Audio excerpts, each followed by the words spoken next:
Her father's hands had been the first thing she ever trusted completely. Not his words, though, he had a gift for those too. The low, unhurried cadence of a man who had learned that silence was often more useful than speech. Not his face, though she could still reconstruct it, feature by feature in the dark.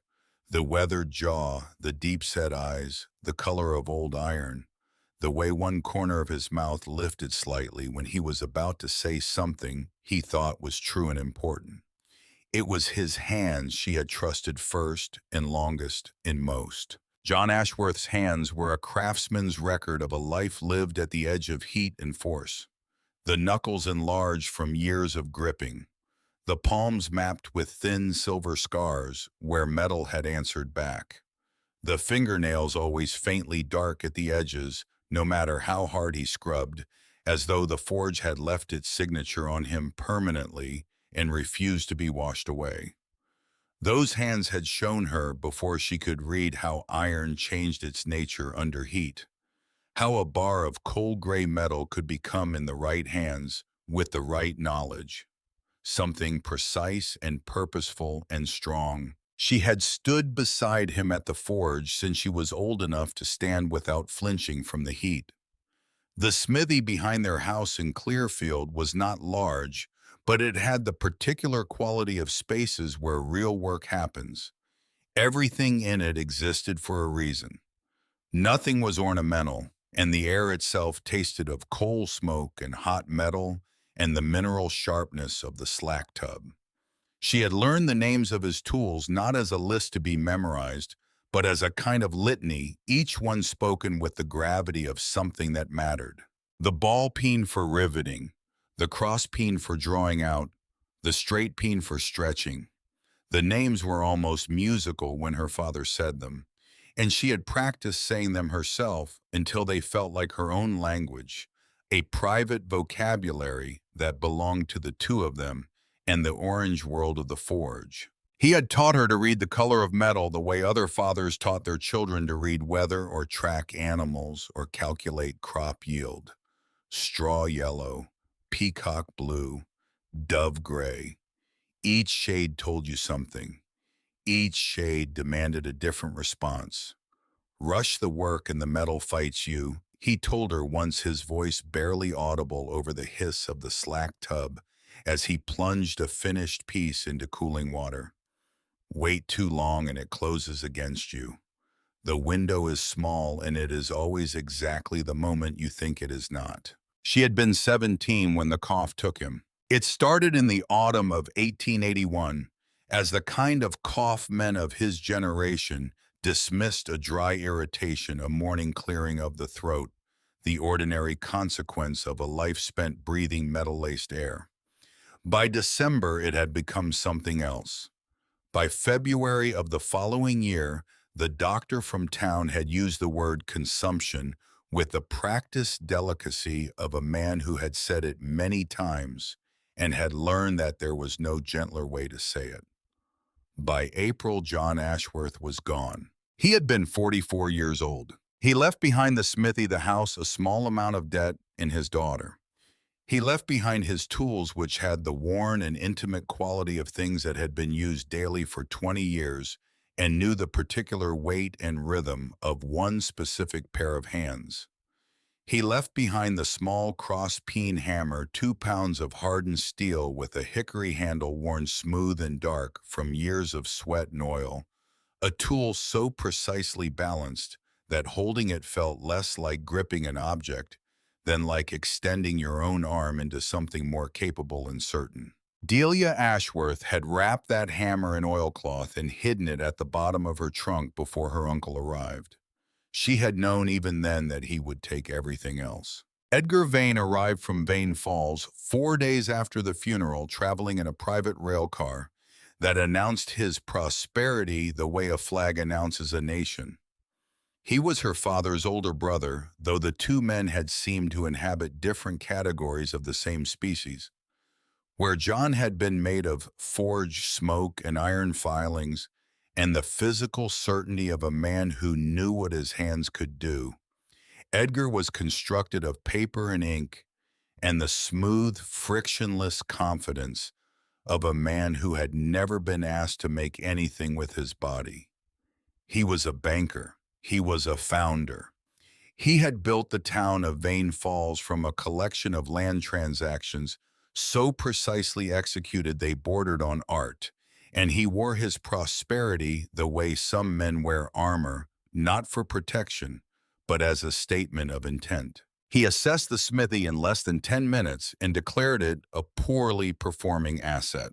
He sold it along with the house and most of the tools for a sum that made Delia feel as though the years her father had spent building that place, the mornings of hard work, the evenings of teaching the particular gravity that settles into a workspace where a man has given the best of himself, had been worth roughly what you might pay for a decent horse. She did not say this to Edgar. She had already understood that there was no column in his ledger for that kind of accounting. He took her in with the air of a man fulfilling an obligation he had not sought and did not intend to enjoy. She was given a small room at the back of his large, quiet house in Vane Falls, a weekly list of household duties, and a seat at the dinner table where the conversation ran reliably to freight rates, interest calculations, and the particular satisfactions of watching land values appreciate. Her father was never mentioned.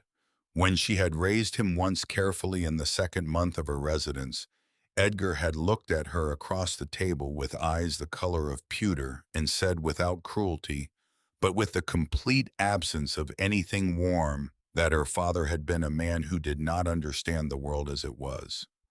He saw value in sentiment, Edgar said. There is no column for that in a balance sheet. She had not raised the subject again. For 4 years she lived in that house, moving through its rooms with the quiet efficiency of someone who understands that they are tolerated rather than wanted. She did her work. She read when she could find books. She kept the cross-peen hammer wrapped in its oilcloth at the bottom of her trunk, beneath her mother's old shawl, and a small tintype photograph of her parents taken the year before she was born. Her father laughing at something off-frame, and her mother watching him laugh with an expression of private permanent gladness. Those 4 years had changed her in ways she would not fully understand until later. They had made her careful. They had made her observant in the way of people who live in houses where they do not belong. Reading the quality of silences, noting the small shifts in atmosphere that preceded displeasure, learning to be present without being visible. Her gray-blue eyes, which had always been the eyes of someone paying close attention, developed a quality she could not have named, but that people who met her sometimes remarked upon the quality of a person who has read the room completely before deciding whether to enter it. She stood 5 feet and 4 inches slender, in the way of someone not eating quite as much as they should, with a density in her forearms and hands that came from years of real work. A small scar sat pale above her left eyebrow, a gift from a piece of flying scale from the forge when she was 14. Her hair was medium brown, naturally wavy, worn loose, because there was no one in Edgar's house who cared how she wore it. She had stopped painting her nails the year her father died. Her boots were the same pair she had brought from Clearfield, resoled twice the leather at the toes scuffed to a mat that no amount of polishing would restore. She had through all 4 years kept the faded olive canvas chore jacket that had been her father's, the one he wore over his work clothes on cold mornings, before the forge heated the smithy to a temperature that made jackets unnecessary. It was large on her, and it smelled of nothing. Now all the forge smoke and iron oil long since aired away, but she wore it every day and had begun to think of it as simply hers. In the front left pocket of that jacket, resting against her ribs, she kept the pocket watch. It was a Waltham plain case, the back engraved with her father's initials and a date she assumed was his parents' wedding anniversary. The glass was slightly fogged at the lower left corner. The tick was steady as a heartbeat. She had wound it every night for 4 years without once forgetting, and on the mornings when everything else felt uncertain, The tick of that watch against her chest was the most reliable thing she knew. On the morning of her 21st birthday, she was summoned to her uncle's office. The room smelled of dry paper and old leather, which was the smell of Edgar Vane's power.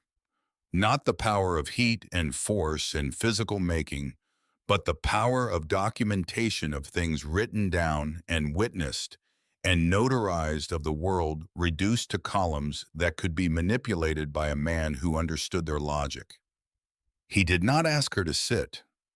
He squared a sheaf of papers on the desk before him with the precise habitual motion of a man who had arranged papers on desks for 30 years.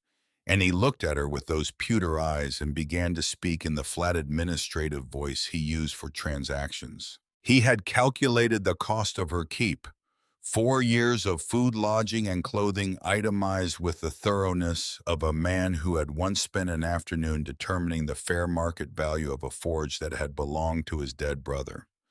The total on the bottom of the page was a number that made the air leave her lungs in a way that had nothing to do with the amount itself and everything to do with what the number meant, which was that the 4 years she had lived in his house had been not an act of family but a commercial arrangement, and she was the debt. He was prepared, he said, to forgive the debt in its entirety. In exchange, she would accept a train ticket to any destination west of Clearfield and a relocation stipend of $10. He slid the ticket in two $5 bills across the polished surface of the desk. She looked at the ticket, she looked at the money, she looked at his face, which was as smooth and unrevealing as a river stone that had been in the water a very long time.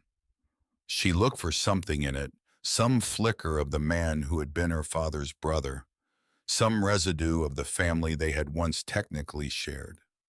She found nothing she could name. "I understand," she said. Her voice was steady. She had spent 4 years learning to make her voice steady. She took the ticket and the money. She left the invoice on the desk. It occurred to her as she walked out of the room and down the hall and up the stairs to pack her trunk that she had wanted him to see her leave it there. She had wanted him to understand that she knew exactly what it was and had chosen not to carry it. She did not know if he understood this. She suspected he did not. Men who reduced everything to columns were often genuinely puzzled by the things that could not be quantified. An hour later, she stood on the platform of the Vane Falls Depot with her trunk at her feet, the faded olive jacket buttoned against the September chill, the pocket watch ticking steadily against her ribs, and the cross-peen hammer wrapped in its oilcloth at the bottom of everything she owned in the world. The westbound train arrived in a billow of steam and noise. She got on without looking back. The journey west was a lesson in subtraction. The world that Delia had known, managed, fenced, legible, organized according to human intention, began to dissolve by degrees as the train pushed into the high country. Green pastures gave way to pale ochre. Rolling farmland flattened into an immense plateau where the grass grew in sparse, tough clumps, and the wind moved across everything in long, unobstructed sweeps that made the train feel small and presumptuous. The trees vanished except along the creek beds, where they clung in thin lines like the last argument against open country. The sky expanded until it seemed less like something above the landscape than something the landscape was inside of a dome of washed-out blue, so vast it created its own kind of silence, even inside the noise of the passenger car. The other passengers thinned out stop by stop, departing for homesteads and cattle towns with names she didn't recognize, and faces that suggested they were heading toward hard work rather than away from it. By the second day, she had a section of the car largely to herself, which was fine. She had never minded her own company. She had learned in 4 years in Edgar Vane's house that there was a difference between being alone and being lonely, and that you could be very lonely in a full room and quite content alone in an empty one. She spent the hours watching the landscape and thinking about money. $10. She had spent 35 cents of it on 2 meals since leaving Vane Falls, which left her $9.65. She had no destination beyond the ticket in her pocket which read Rollins. She knew no one in Rollins. She had no particular reason to go there, except that it was West, and the ticket took her there, and West had always carried in the American imagination of that era, the promise that geography could substitute for plan. It was on the afternoon of the second day that she heard the conductor. He was a tired-looking man with the resignation of someone who had spent too many years explaining the same things to too many people, and he was talking to the brakeman in the low-caring way of men who do not think anyone nearby is listening. They were speaking of a place called Caldera Spur, a dead siding 20 miles north of the main line, he said, where the railroad was disposing of abandoned stock. Selling it for scrap, he continued. The spur's been dead for 20 years. Cheaper to sell what's there than to move it. Then something that sharpened her attention like a cold chisel on warm steel. They're auctioning the whole consist, the brakeman said. Everything. The old Baldwin, 7 cars, whatever's left of the yard equipment, going for whatever they can get. The conductor shrugged. Most of it'll go for iron weight. The train slowed for a water stop 20 minutes later at a junction with no name. Just a wooden water tower and a small telegraph shed, and the vast, indifferent plain in every direction. She found the conductor before he could disappear into the forward car. I'd like to get off at Caldera Spur, she said. He looked at her the way men of that era looked at young women traveling alone, who asked for things that made no practical sense, with a mixture of concern and the slightly condescending pity that was the era's version of caring. There's nothing there, miss, he said. Nothing at all. She met his eyes steadily. The gray-blue directness of her gaze had a way of settling conversations. I'm meeting someone, she said. It was not quite a lie. She had not yet decided what it was. He shrugged and pulled the signal cord. The train groaned to a halt beside a weed-choked siding. The brakeman lowered her trunk onto ground that was more dust than earth. The train pulled away in a shriek of steam and a diminishing percussion of wheels on rails, and then it was gone, and she was standing alone at the edge of what had once been something and was now a long way toward nothing. The sign at the turnout read Caldera Spur in letters that had once been red and were now the color of old blood. She stood for a moment and breathed the high plains air, which was dry and cold, and smelled of sage and iron-rich dust, and the emptiness of places that have been abandoned long enough that even the absence has settled. Then she picked up her trunk and walked toward the sound of voices. It was at the edge of the rail yard just before the siding curved out of sight behind a low bluff of red-brown rock that she found the dog. Or rather, and this was the distinction that would matter to her later, the dog found her. She had stopped to rest the trunk against her knee for a moment, adjusting her grip when she became aware of a presence in the sparse shadow beneath a rusted flat car tilted partially off its truck. Low to the ground, not threatening, simply there. She turned slowly the way her father had taught her to turn when she sensed something in the smithy that needed attending without sudden movement, without announcing alarm. The dog was medium-sized and lean in the way of animals that have been feeding themselves for a while, the fat stripped away and replaced by something tighter and more functional. Short, dense coat the color of warm, tawny brown that caught what remained of the afternoon light and turned it almost amber. Across its back and shoulders ran a saddle of darker brown that was nearly black at the spine.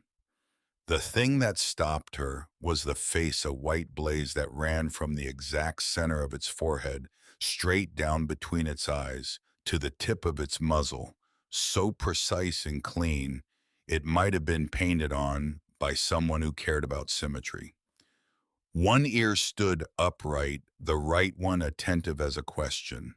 The left ear folded forward at the tip, giving the face a slightly lopsided, watchful quality she found immediately and inexplicably appealing. A thin scar marked the upper edge of the right ear, old and healed to a neat V-shaped notch. It wore a faded red collar with no tags. The nylon so bleached by sun and weather it had lost most of its original color. Its eyes, when the light caught them, were warm, amber brown, and it looked at her with the careful, measuring attention of something that has learned to distinguish between the two kinds of humans. She put down the trunk. She did not speak. She did not move toward the animal. They regarded each other for a long moment in the September light. She reached into her jacket pocket and found the heel of the bread she had been eating on the train. She set it on top of the trunk and took a step back. The dog watched her step back. Then, with a deliberateness that struck her as almost courteous, it came forward and ate the bread in two careful bites, and then sat back down in exactly the same position and looked at her again. "All right," she said. She picked up the trunk. She began walking toward the sound of voices. She had gone perhaps 30 feet when she heard the light, steady sound of paws on dry ground behind her. She did not stop. She did not look back. But something in her chest, which had been clenched since she walked out of Edgar Vane's house that morning, eased slightly in the way of a joint that has been held rigid for too long, finally permitted to return to its natural angle. She would name him Biscuit. She decided, though she couldn't have said exactly why. It was something about the color of his coat in the afternoon light, and something about the warmth of his eyes, and something about the way he had eaten the bread she offered him, with that quality of dignity, as though accepting a kindness without making a performance of need. Biscuit. It suited him. She filed it away as settled. The auction was taking place in the flat, dusty yard at the end of the siding, where the tracks terminated in a pair of heavy wooden bumpers, bleached silver by weather. Perhaps 20 men stood in loose groupings around the auctioneer's makeshift stand, a produce crate and a wooden gavel, their faces carrying the combination of wariness and acquisitive calculation that characterized men at sales of abandoned property. Ranchers, scrap dealers, a few who looked like they had come out of simple curiosity and had found it fully satisfied by the desolation of the surroundings. She was obviously and immediately an anomaly, a young woman alone carrying her own trunk with a lean, tawny dog padding silently at her left heel.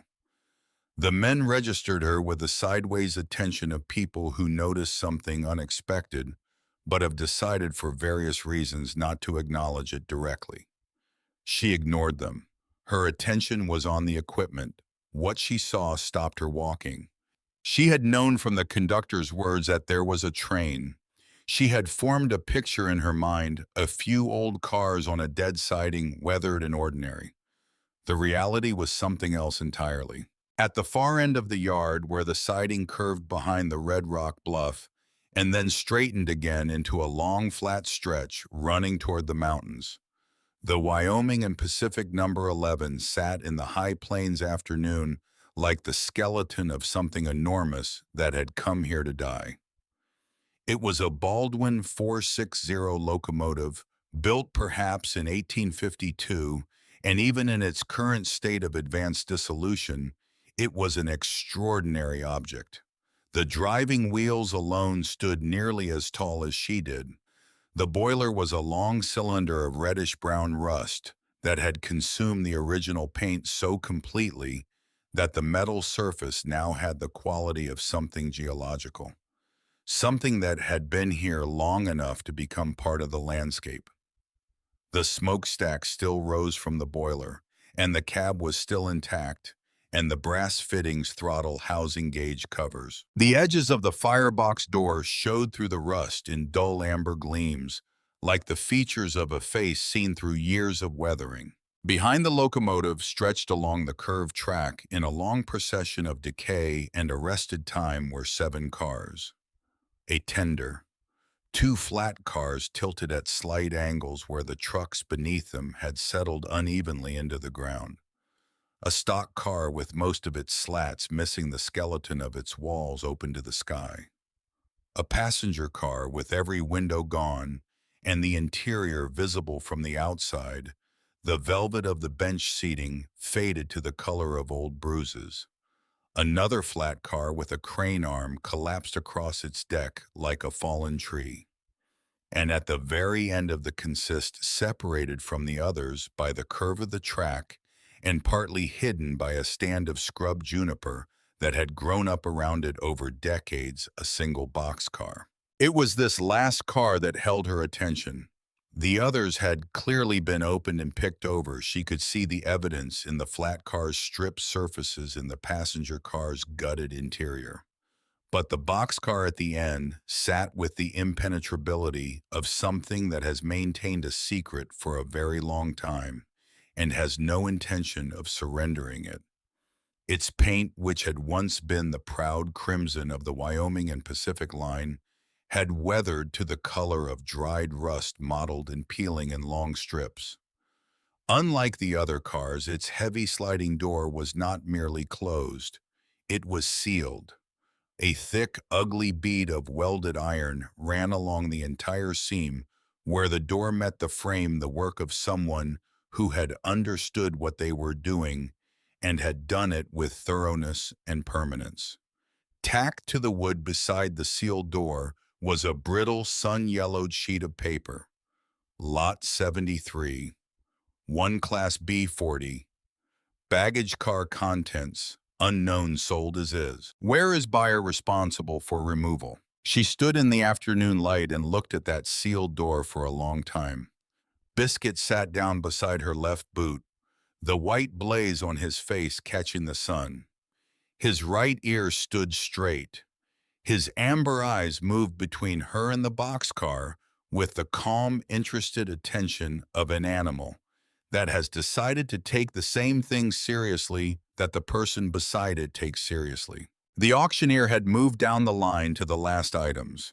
He was a tired man in a sweat-stained hat who had clearly expected this auction to be finished an hour ago. He gestured at the sealed boxcar with the specific lack of enthusiasm of someone selling something they have already decided no one will want. All right, folks, Lot 73, 1 sealed baggage car. We don't know what's inside it. We can't open it, and we're not going to try. Contents unknown, as his buyer takes all responsibility for removal. We'll start at $5. Silence. The men looked at the car, then at each other in the flat, expressive way of men who have quickly calculated that the cost of cutting it open and hauling away the scrap would exceed any reasonable estimate of what could possibly be inside. $4, the auctioneer said. Anyone? She raised her hand. The gesture was small, just the lift of 3 fingers, the olive jacket's cuff falling back to reveal the pale skin of her wrist. But the auctioneer saw it. The men saw it. A few of them made sounds that were not quite laughter, but were in that neighborhood. $4 from the young lady. Do I hear 4 1/4? The men looked at each other. They looked at the car. They looked at her, at the gray-blue eyes and the worn jacket and the tawny dog sitting quietly at her heel. $4 once. $4 twice. He brought the gavel down on the wooden crate with a sound like a period at the end of a sentence. Sold for $4 to the lady in the olive jacket. The laughter was full, or this time easy, and not especially unkind. The laughter of men who had found something mildly amusing in a long afternoon and were willing to be entertained by it. She walked to the auctioneer's table and counted out 4 of her remaining dollars with the deliberateness of someone making a decision they intend to stand behind. The receipt was handwritten on a scrap of paper that smelled of tobacco. She folded it and put it in the inside pocket of the olive jacket beside the pocket watch. She walked back to the car and laid her hand against its surface. The iron was warm from the afternoon sun, rough with rust under her palm, solid with the solidity of things that have remained unchanged for a very long time. She could feel the faint irregularity of the weld bead under her fingertips, that thick, permanent scar of iron that someone had laid down 30 years ago with the specific intention of it never being opened. She was now the owner of a locked iron box she could not open in a town that no longer existed with $6 to her name. Biscuit pressed the side of his head gently against her calf, the faded red collar warm against her leg, and she stood there in the declining afternoon light and felt for the first time since that morning something that was not fear. She did not examine it too closely. She had learned to trust certain sensations without needing to explain them. Caldera Spur in its current state was not a ghost town. A ghost town implied that something had been present and departed. This place was more precisely the ghost of an ambition, the ruins of what a community had imagined it might become, preserved in the dry Wyoming air, with the fidelity of things that have been abandoned too quickly to deteriorate gracefully. A cluster of 12 or 15 structures huddled along the main track, like people waiting for something that was no longer coming. Their timbers dried silver by decades of sun, their windows mostly dark or missing. The general store with its door sagged permanently open on a single remaining hinge. The livery stable whose roof had partially collapsed inward, the rafters visible against the sky like the ribs of something large that had died on its feet. A handful of small houses in varying states of defeat. She explored with the systematic efficiency her father had taught her, moving from building to building in a logical order, assessing each one not for what it had been, but for what it currently offered. Most were too far gone. But at the rear of what had been a small boarding house, the sign above the door weathered nearly to illegibility, still readable as the Caldera Rest. In faint block letters, she found a room that had survived the years with unexpected integrity. The back corner of the building, sheltered from the prevailing west wind by the angle of the structure, had kept its glass in both windows and its roof intact. Inside an iron bed frame without a mattress, a table with one repaired leg, a small cast iron stove with a rusted but structurally sound pipe. She set her trunk down. She went out and found the well behind the building with a cast iron hand pump that resisted for a moment and then gave water cold, clean tasting of iron and deep earth. This would do. Biscuit explored the room with the methodical nosework of a dog, determining whether a space was safe, moving along the baseboards and into the corners and under the bed frame before returning to the center and sitting down with an air of provisional acceptance. The white blaze on his face caught the last of the evening light coming through the west window. He looked at her. She put her hand briefly on the top of his head. She would need tools. She had the cross-peen hammer in her trunk still wrapped in its oilcloth. But the cross-peen was a shaping tool, a finisher's instrument. It was not built for the kind of work that weld bead would require. For that, she would need a striking hammer, something in the 10 to 12 pound range, and chisels hardened steel properly tempered, the kind her father had called Hardy's, when they were set in the anvil, and hand chisels when you held them freehand against the work. She would need a forge. She had spent 20 minutes in the collapsed livery stable that afternoon and had found under a pile of rotted hay that had gone nearly to compost a set of tongs and the lower half of an anvil that had split at some point, cracked through the waist but with the face intact. She had found a barrel in the general store that contained coal, dry and still combustible, under a crust of dust. She had seen in the back of the livery the remains of what had once been a small forge hearth, the firepot cracked, but the general structure present. She could work with what was here. It would not be her father's smithy, But it would be enough. It would be what he had taught her to make from available materials and existing conditions, the practice he had called working with the grain of things, which meant understanding what you had instead of lamenting what you lacked. She sat on the edge of the bed frame and took the pocket watch from her jacket pocket and wound it, listening to the mechanism engage with the small, reliable clicks of a thing that had been kept and maintained. The even tick resumed. Outside, the Wyoming dark was coming down fast, as it does in high country, the stars appearing not gradually, but all at once as though someone had made a decision. She was aware in the way of people who have had a long and eventful day of how tired she was. But the tiredness had a quality different from the exhaustion of the past 4 years, which had been the exhaustion of waiting and contained anger and the low-grade effort of being present in a place where she was not wanted. This was the tiredness of having moved, of having decided something, of having spent $4 on a locked iron box because something in her had told her that the sealed door was worth the cost of finding out what it concealed. She had not yet formed a clear plan, but she had the hammer, she had the coal, she had the broken anvil and the tongs. She had $6 and the skills her father had spent 10 years teaching her. She had a bill of sale for a lockbox car that 20 other people had looked at and walked away from.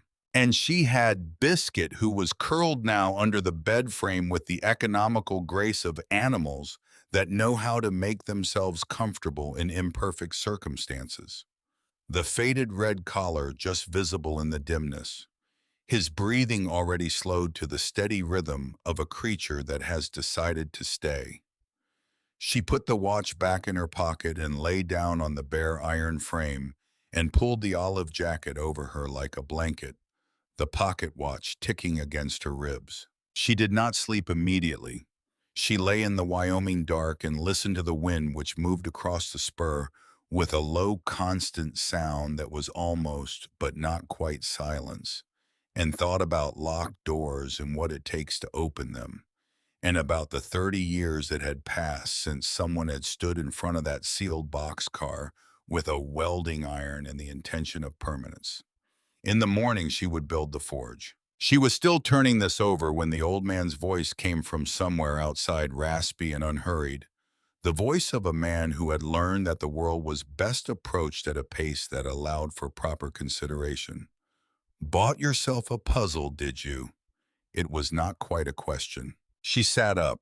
Through the uneven glass of the back window and the thin blue light that precedes actual dawn, she could make out the figure of a man standing in the yard bent at the back, in the way of men who have spent decades doing work that involves bending with hands. She could see, even at this distance, were the hands of someone who had used them hard for a very long time. She got up and went to the door and opened it. The man was perhaps 70 or more, with pale blue eyes, in a face that the weather had carved into something angular and specific.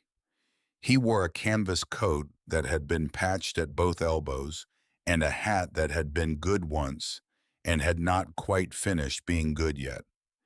He stood with the easy, balanced stillness of a man who had once had a physical job that required him to stand steady on moving surfaces. "My name is Jed Pratt," he said. "I was a Gandy dancer on the original line. I live in the end shack over there." He gestured in the direction of the tracks without looking away from her. "I saw you at the auction yesterday." She nodded. "You bought yourself the one thing nobody wanted." "I did." He was quiet for a moment, in the way of a man who is deciding whether to continue. "Then you aim to open it, I do." He looked at her with those pale blue eyes for a moment longer. Behind her, she heard the soft sound of paws on the floor, and then Biscuit came to the doorway and stood just behind her left knee, the white blaze visible in the pre-dawn light, the upright right ear directed toward the old man with alert and focused attention. Jed Pratt looked at the dog, then back at her. You'll need more than whatever you've got in that trunk, he said. That door was welded by somebody who knew what they were doing. You'll need a striking hammer and proper chisels. She looked at him evenly. I know, she said. Something shifted slightly in his expression, a recalibration, the small adjustment of a man who has made a preliminary assessment and found it requires revision. He looked from her face to her hands the way people who have done physical work look at other people's hands before deciding how seriously to take them. I've got a 12-pound sledge, he said finally, and a set of Hardys and hand chisels. Belonged to the crew boss when the spur closed. He left them when he left everything else. He paused. You can borrow them if you'll share whatever's inside that car, if there's anything worth sharing. It was one of the more honest propositions she had been offered in recent memory. No pretense of charity, no gesture toward generosity. A straight exchange between two people who each had something the other needed. She put out her hand.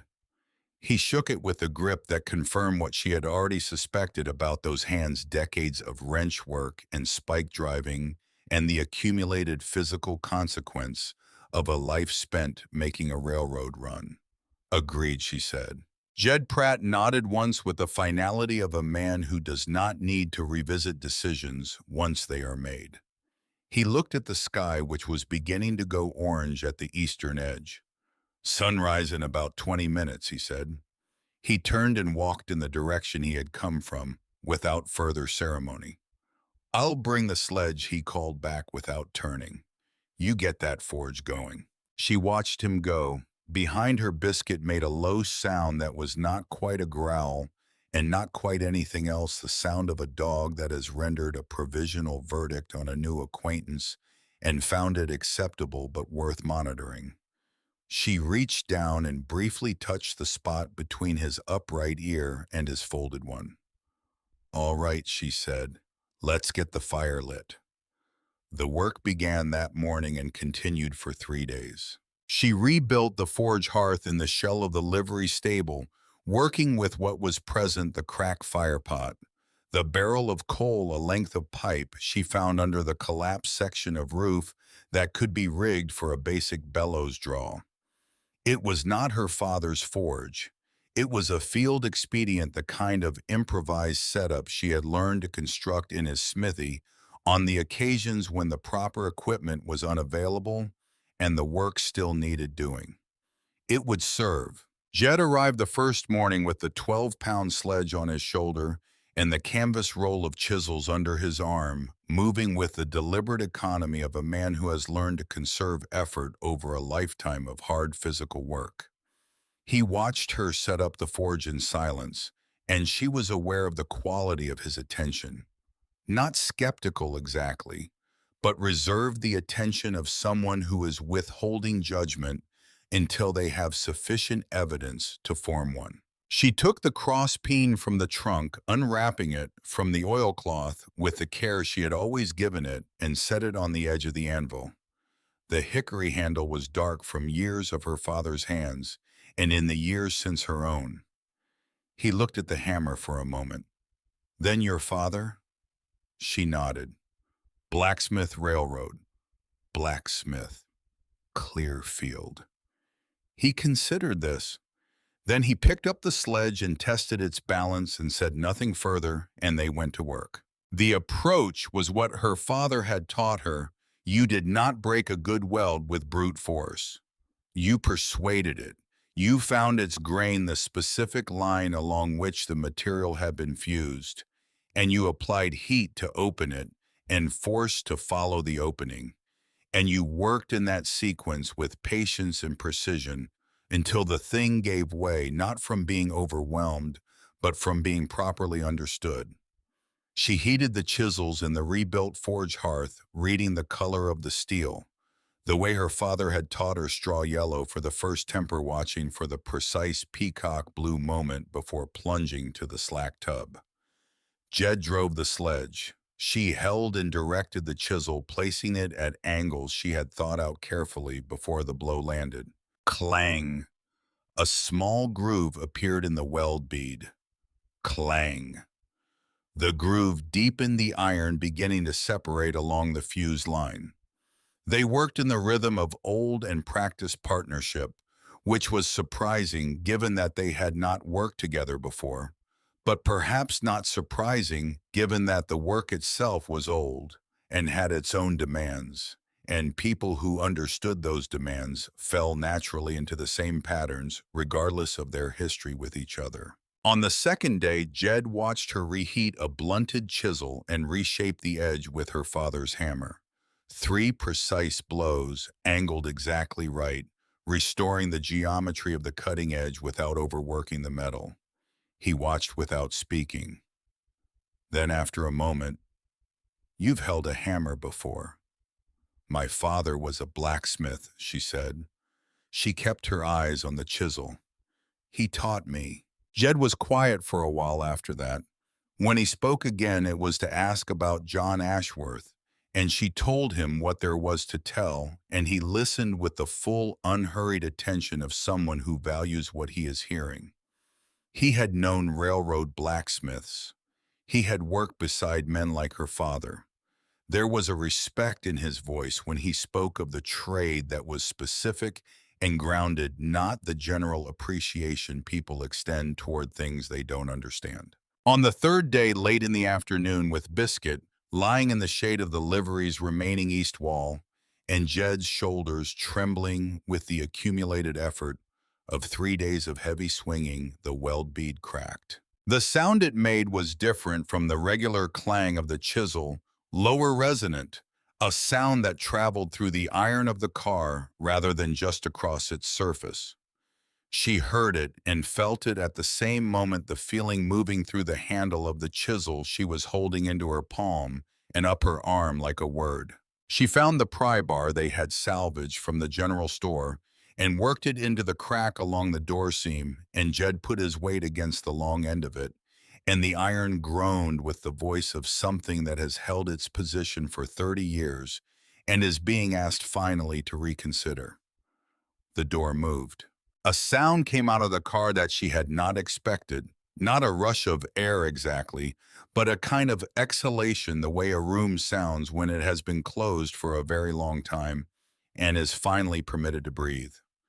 The smell came with it, dry rot, fine dust, the mineral stale of sealed air, and underneath that, faint and unmistakable, the thin metallic trace of iron that has been enclosed with other iron for 3 decades.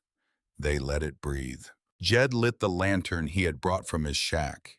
He raised it, and they looked inside together, the light cutting into 30 years of sealed dark. In the center of the floor, bolted down with heavy iron hardware, was a strong box approximately 3 feet across and 2 feet deep. Its surface was covered in a fine gray dust that had settled on it as evenly as snow. But under the dust, the iron was intact. Not the deep rust of exposed metal, but the dark preserved surface of something that had been sealed away from the corrosive work of weather. Beside the strongbox, lying on the floor in the position of someone who had sat down against the sidewall and simply not gotten up again, was the skeleton. It was dressed in the remnants of a uniform. The fabric had deteriorated to fragile strips and patches, but the brass buttons were still present, green with verdigris, but holding their shape, and the cut of what remained of the jacket was recognizable as the formal dress of a railroad paymaster, a man who moved money on behalf of the company, whose authority was formal and documented, whose presence on a payroll run was both necessary and significant. One skeletal hand rested on the strongbox. Jed took off his hat. He held it against his chest and said, "Lord have mercy," in the voice of a man who means it. They stood in the doorway of the open car in the fading afternoon light and were quiet for a moment, which seemed like the correct and only response. Then Delia stepped carefully inside. The dust moved under her boots in slow clouds that the lantern light turned to gold. Near the dead man's other hand, almost lost in the shadow at the edge of the wall, She saw a small object darker than the surrounding dust, a different texture. She crouched and picked it up. It was a book. Small, the covers made of leather that had dried and cracked with age. She opened it. The first page was written in a hand that was careful and practiced each letter formed with the precision of a man who had been trained to keep records and had applied that training to the full extent of his ability. Wyoming and Pacific Railroad, it read. Payroll shipment August 12th, 1855. Paymaster Elias Vance. Below that, the first of many entries names town's amounts. The careful, meticulous accounting of wages owed to hundreds of men who had laid the rail and built the bridges and driven the spikes that made this line exist. She held the book for a moment, feeling the weight of it, which was not the weight of paper and leather, but the weight of what was written inside. Then she tucked it under her arm and looked at the strongbox. The lock was formidable, but Delia looked at it the way her father had taught her, to look at any mechanism not as an obstacle, but as a puzzle with a solution already present in its design. She would not be picking this lock. She ran her eyes along the edges of the strongbox's lid, noting the hinges, noting their placement. The hinges were on the outside. She looked at Jed, who was watching her from the doorway with the lantern in one hand and his hat in the other. The hinges, she said, they're on the outside. He looked. He understood. He put his hat back on. We'll need the smaller chisels, he said. She nodded, and tucked in the first pages of the ledger, nearly invisible in the shadow, was the edge of an envelope sealed with wax that had dried and darkened over 30 years. On the front of the envelope, in the same careful hand that had written the payroll entries, were 4 words. To whoever finds this. She did not open it yet. She looked at the sealed envelope and at the dead man's hand resting on the strongbox, and at the 30 years of dust that lay over everything in that car, like the residue of a kept secret. And she felt clearly and with a certainty that settled in her chest, the same way the tick of her father's pocket watch settled there, that whatever was inside that envelope was the reason the car had been sealed, and that the reason was large and that it connected to things she did not yet know and would need to know. She put the envelope carefully inside the ledger and carried both out of the car into the late September light. Biscuit rose from the shade where he had been lying and came to her side, the white blaze catching the long horizontal light of late afternoon, the faded red collar warm against her hand as he pressed his head briefly against her leg. She stood in the light for a moment with the ledger against her chest and the pocket watch ticking in her jacket and the ruins of Caldera Spur stretched out in every direction, quiet and patient, as everything here was quiet and patient. Tomorrow she would open the strongbox. Tomorrow she would read the letter. Tonight she would let the dead man's secret breathe. The hinges gave on the second afternoon. It was finer work than the door had been. Smaller chisels, more precise angles. The blows carefully measured to shear the rivet heads without driving force into the box itself and disturbing whatever was inside. Delia held each chisel with the focused stillness her father had taught her. The stillness of a person who understands that accuracy is more useful than power, that the difference between a skilled hand and an unskilled one is not how hard the blow lands, but how exactly it lands. Jed swung with the controlled economy of a man who had been doing heavy physical work his entire life and had learned that economy of motion was the only thing that allowed you to keep working past 60. The last rivet head flew off with a sound like a small decisive period. The hinge strap came loose. They worked the pry bar under the lid together, and the strongbox opened with the slow grinding reluctance of iron that has been sealed against iron for 30 years. The metal surfaces fused by time into a bond that was not quite a weld, but was more than simple contact. Dust cascaded from the gap as the lid rose. And then the lid was fully open and the lantern light fell inside, and neither of them spoke for a moment. The velvet had faded from deep burgundy to a pale dusty rose, but it had held its form, the fabric lining the interior compartments, still intact, still performing the function it had been designed for. And in those compartments, stacked with the neat order of things, placed carefully by careful hands, were the coins. Double eagles, $20 gold pieces, their surfaces bright, with a clarity that seemed impossible after 30 years of sealed darkness, until you understood that sealed was the key word. No air, no moisture, no oxidizing atmosphere to touch them. They caught the lantern light and threw it back with the warm, steady gleam of metal that has simply been waiting. Jed made a sound low in his throat, not greed exactly, but the involuntary response of someone confronted with the physical reality of an abstract concept. It was a great deal of money. She looked at it for perhaps 10 seconds. Then she opened the ledger and found the envelope tucked inside and broke the wax seal with her thumbnail, carefully following the edge of the join, rather than forcing through the middle, letting the material direct the motion. The paper inside was brittle. It had gone to the color of old cream, but the ink had held. The careful, practiced hand that had written the payroll entries had written this too, though toward the end of the page the letters grew less even, the lines beginning to drift slightly from horizontal in the way of writing done under difficult circumstances. She read it once to herself, standing in the open doorway of the boxcar with the dying September light behind her and the lantern light in front of her. Then she read it again. Then she folded it carefully along its original creases and put it back in the envelope, and put the envelope inside the ledger, and held the ledger against her chest with both arms, the way you hold something you are not yet ready to put down. Jed was watching her from beside the strongbox. His pale blue eyes were patient. "You're going to need to tell me," he said. She looked past him at the skeleton of Elias Vance, the paymaster's brass buttons green with verdigris, the one hand still resting on the strongbox in its 30-year gesture of protection.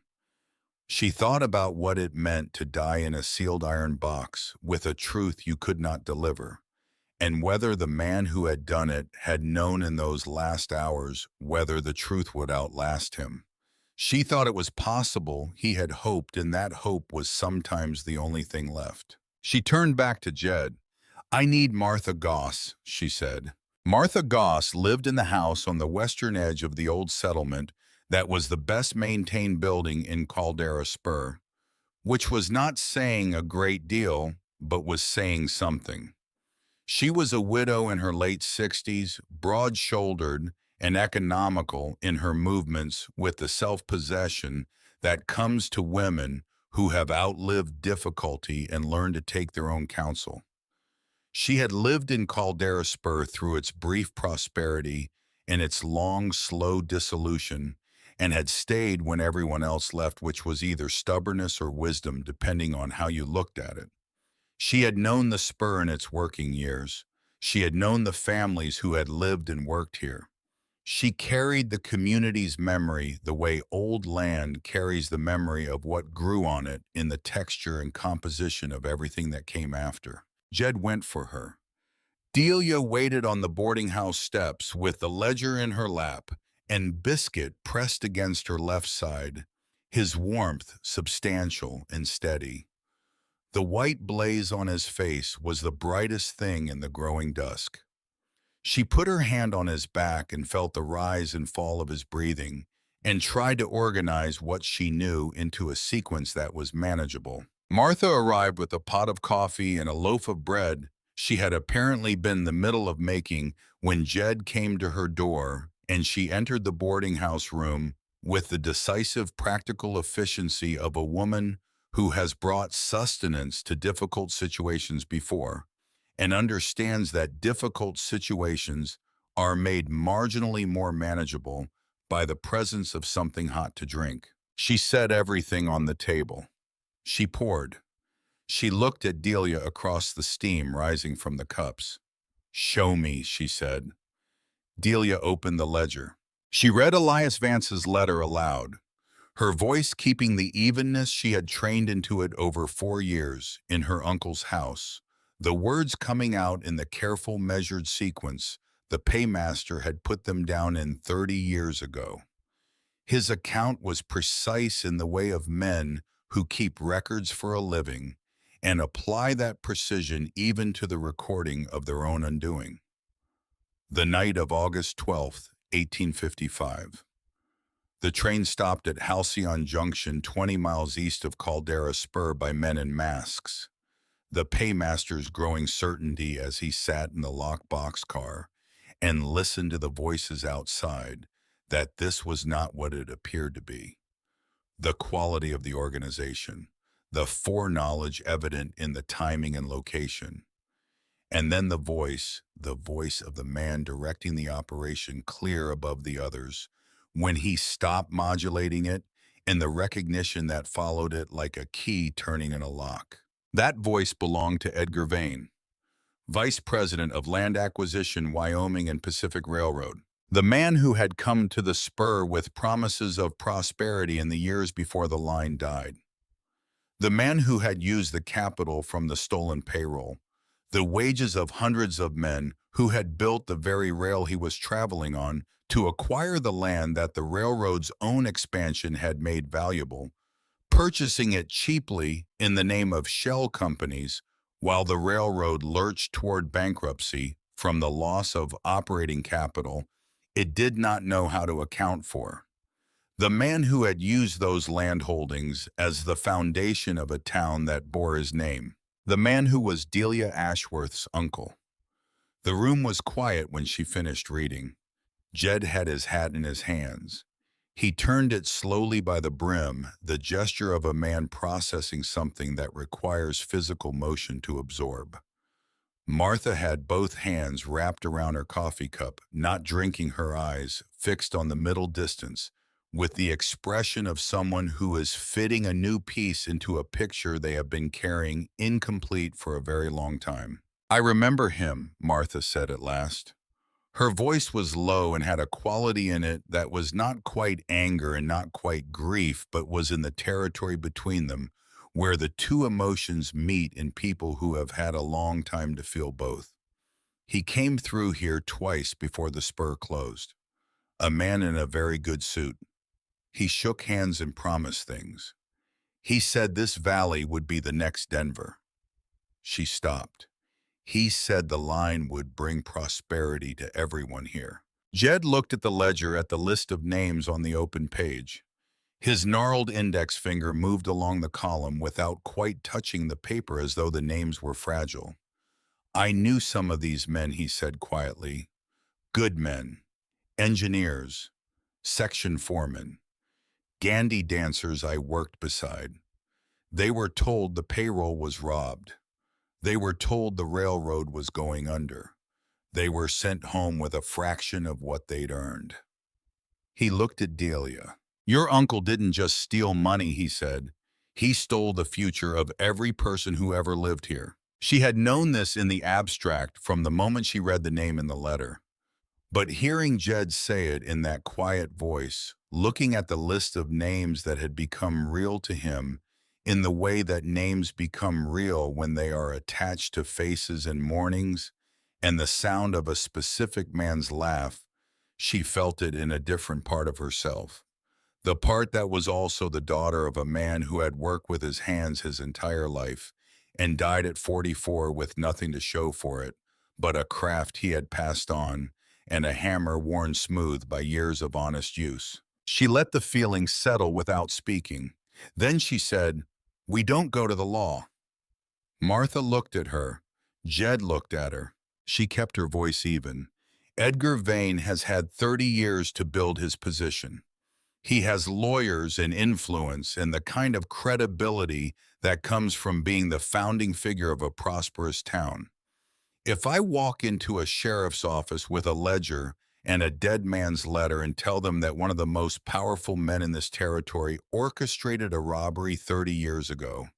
I am a 21-year-old woman who bought a rusted boxcar at a salvage auction and is making extraordinary claims. I will be listened to politely, and then I will be dismissed, and he will hear about it before I've gotten back to the train." She paused. Elias Vance asked one thing. He asked that the men be paid and the truth be known. Not that it be shouted, that it be known. Martha watched her. "What are you proposing?" "We pay the debts," Delia said. "Every one of them to every family we can find. We do it quietly, one at a time with documentation, with signed receipts." She tapped the ledger. "Vance gave us the names and the amounts. The gold in that strong box is the same gold that was owed to these people 30 years ago. We return it to them with interest, and we get them to sign a receipt that names the debt and its original creditor. We build a record that cannot be dismissed, a record made of paper and signatures and the testimony of the families themselves. And when that record is complete, when it is solid enough to stand on its own, we let it speak." The room was quiet for a moment. Martha looked at the ledger and then at the sealed envelope and then at Delia's face. Then she said, "Michael Farrow." Delia looked at her. "He was a section foreman on the Central Division," Martha said. "Worked the line for 6 years. His name's in that ledger, I'll wager. He had a granddaughter, Elspeth. She lives on the far side of the valley now. A widow, 2 boys, a leaking roof. She carries it like a weight what happened to her grandfather. The way families carry things they can't account for but can't put down." Delia found the page.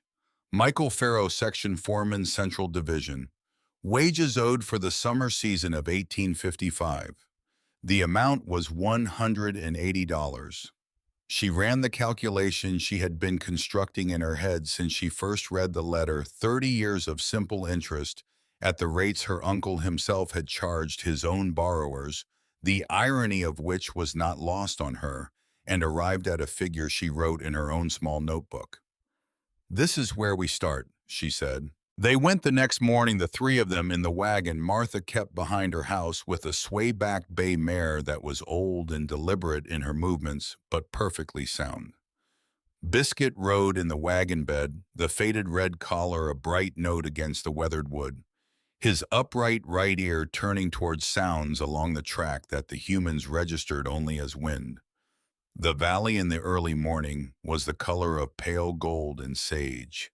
The mountains to the west still dark against the sky going orange at the horizon, the air sharp enough to make the breath visible.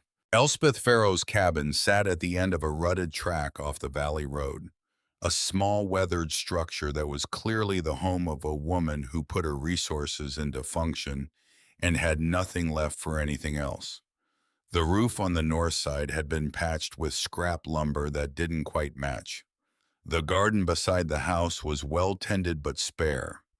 2 boys, perhaps 8 and 10, were doing morning chores in the yard and stopped to watch the wagon come down the track with the wary attention of children who have learned that unexpected visitors are not always welcome. Elspeth came to the door before they reached it. She was a woman in her early 40s with the particular appearance of someone who had been good-looking and still was the bone structure clear under the weathering. The intelligence in her eyes sharpened rather than dulled by years of difficulty.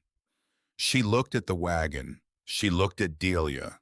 She did not know what was coming, but she looked at it steadily. Delia got down from the wagon and carried the ledger to the door of the cabin and stood before Elspeth Farrow and said, "Mrs. Farrow, my name is Delia Ashworth.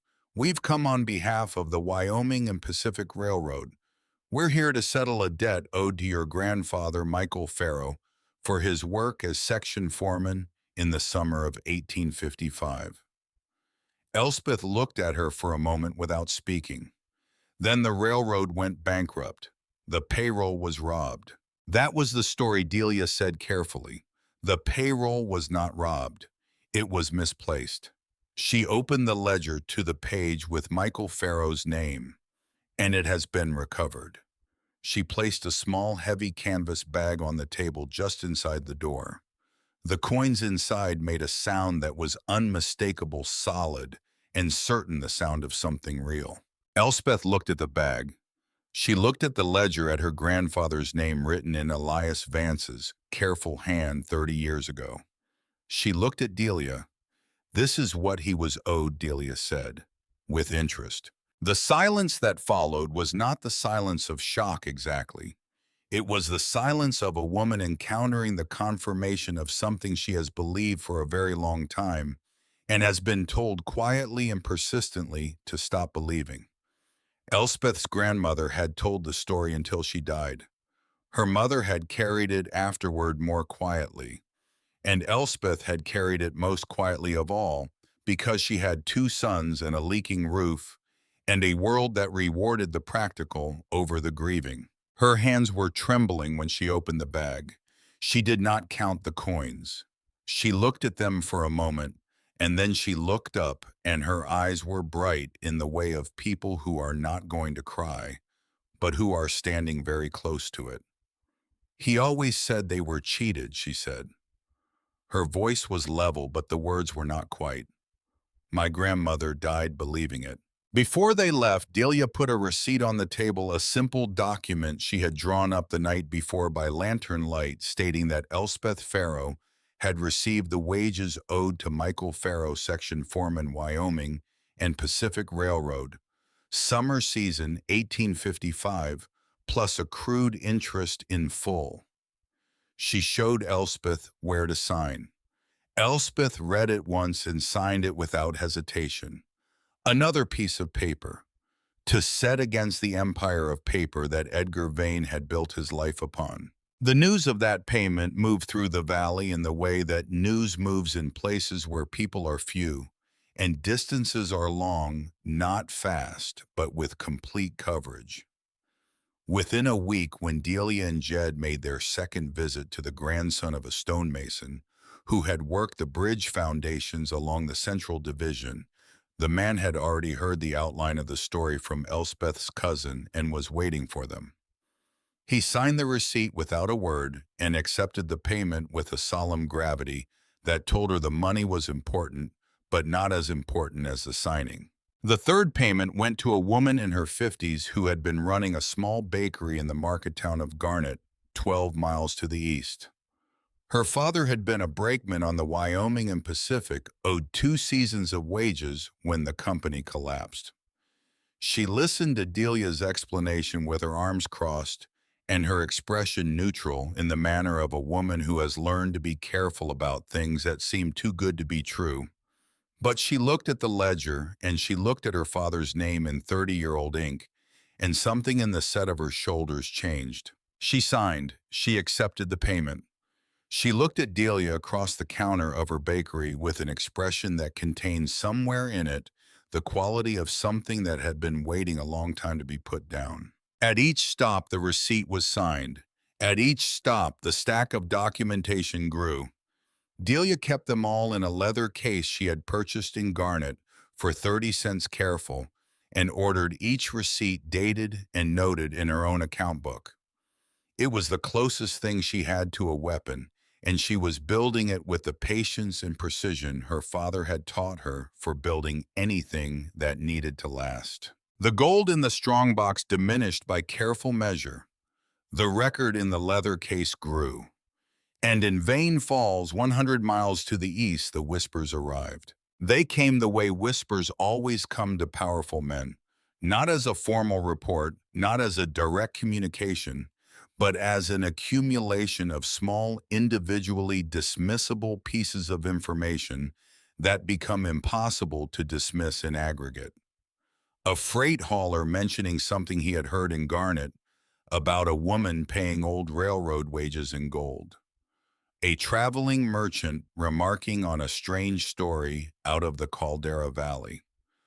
A land surveyor who had heard from a rancher who had heard from his wife's cousin about a ledger being shown around a dead man's handwriting confirming a debt that had supposedly been erased 30 years ago. Edgar Vane sat at his oak desk in the office that smelled of dry paper and old leather, and heard these things with the still controlled attention of a man who is very good at not showing what he feels.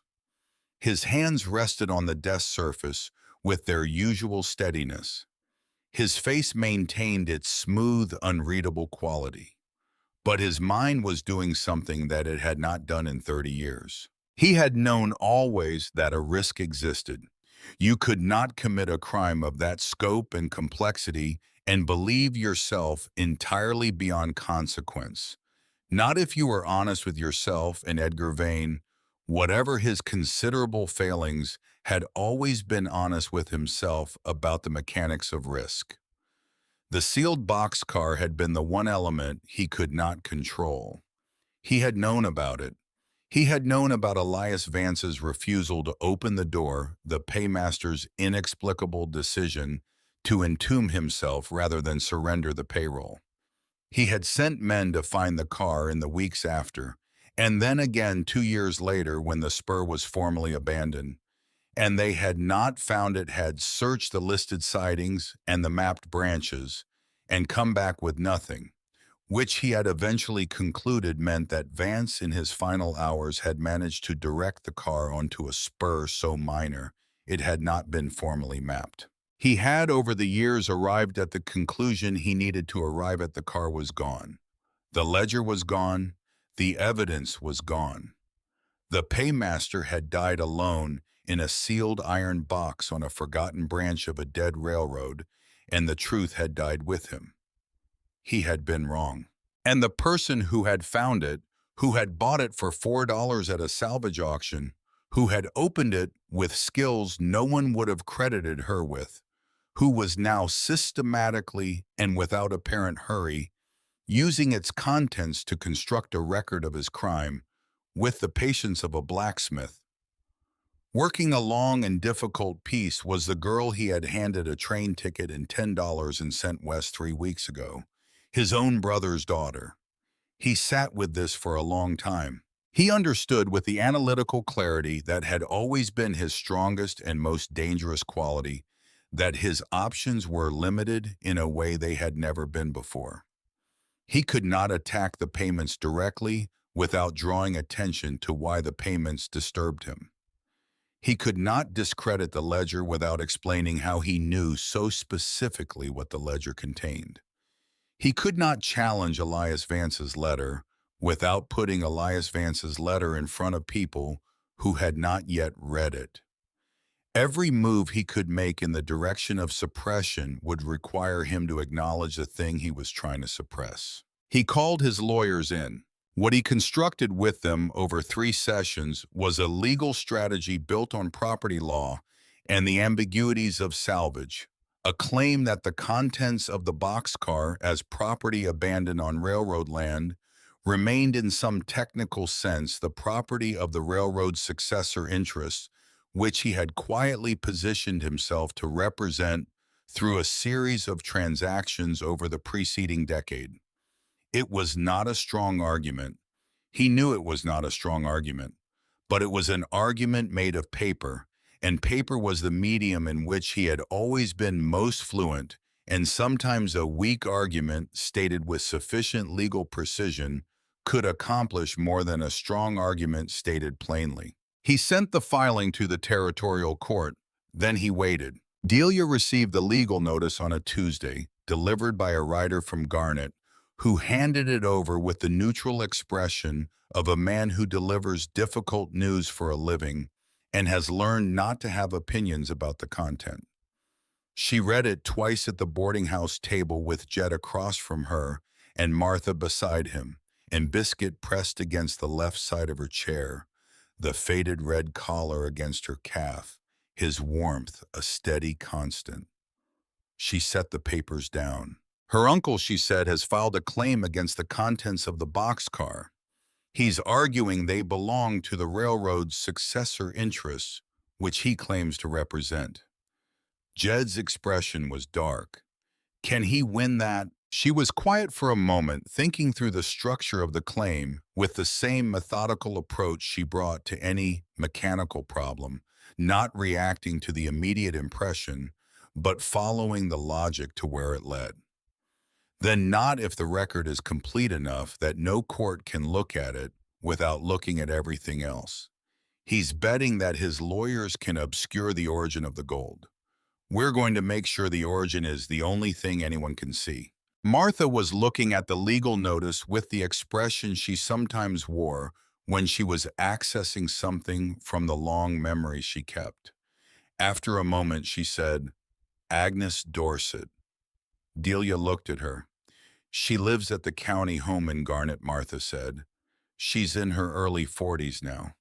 She moved away from this valley years ago, but I knew her family when I was a girl. Her father worked the line. She was with him on the train the night of the payroll run. Delia was very still. She was there, Martha said, at Halcyon Junction. She was 12 years old. There was a quality to the silence that followed that was different from the silences that had preceded it in that room. This was the silence of something shifting into alignment, of a piece moving into a position that changes the structure of everything around it. Agnes Dorset, Delia said. Martha nodded. I don't know what she saw. I don't know if she ever spoke of it, but she was there. They went to Garnet the following day, Delia and Jed leaving Martha to continue the work of the ledger in their absence. The county home was a long, plain building on the west side of Garnet, maintained with the institutional tidiness of places whose resources are limited and whose standards are therefore applied with particular diligence to the things that can be controlled. A woman at the entrance desk led them down a corridor and knocked at a door near the end. The woman who looked up from the chair by the window was not what Delia had imagined. Agnes Dorset was a compact, direct woman in her early 40s, with the self-possession of someone who has carried something a long time and learned to carry it without showing the weight. Her eyes were dark and sharp, and they moved between Delia and Jed with the rapid, complete assessment of someone who has learned to read situations quickly. She took in Delia's face, the gray-blue eyes, the scar above the left eyebrow, the faded olive jacket with a quality of attention that suggested she was committing it to memory. They settled. Jed sat with his hat in his hands.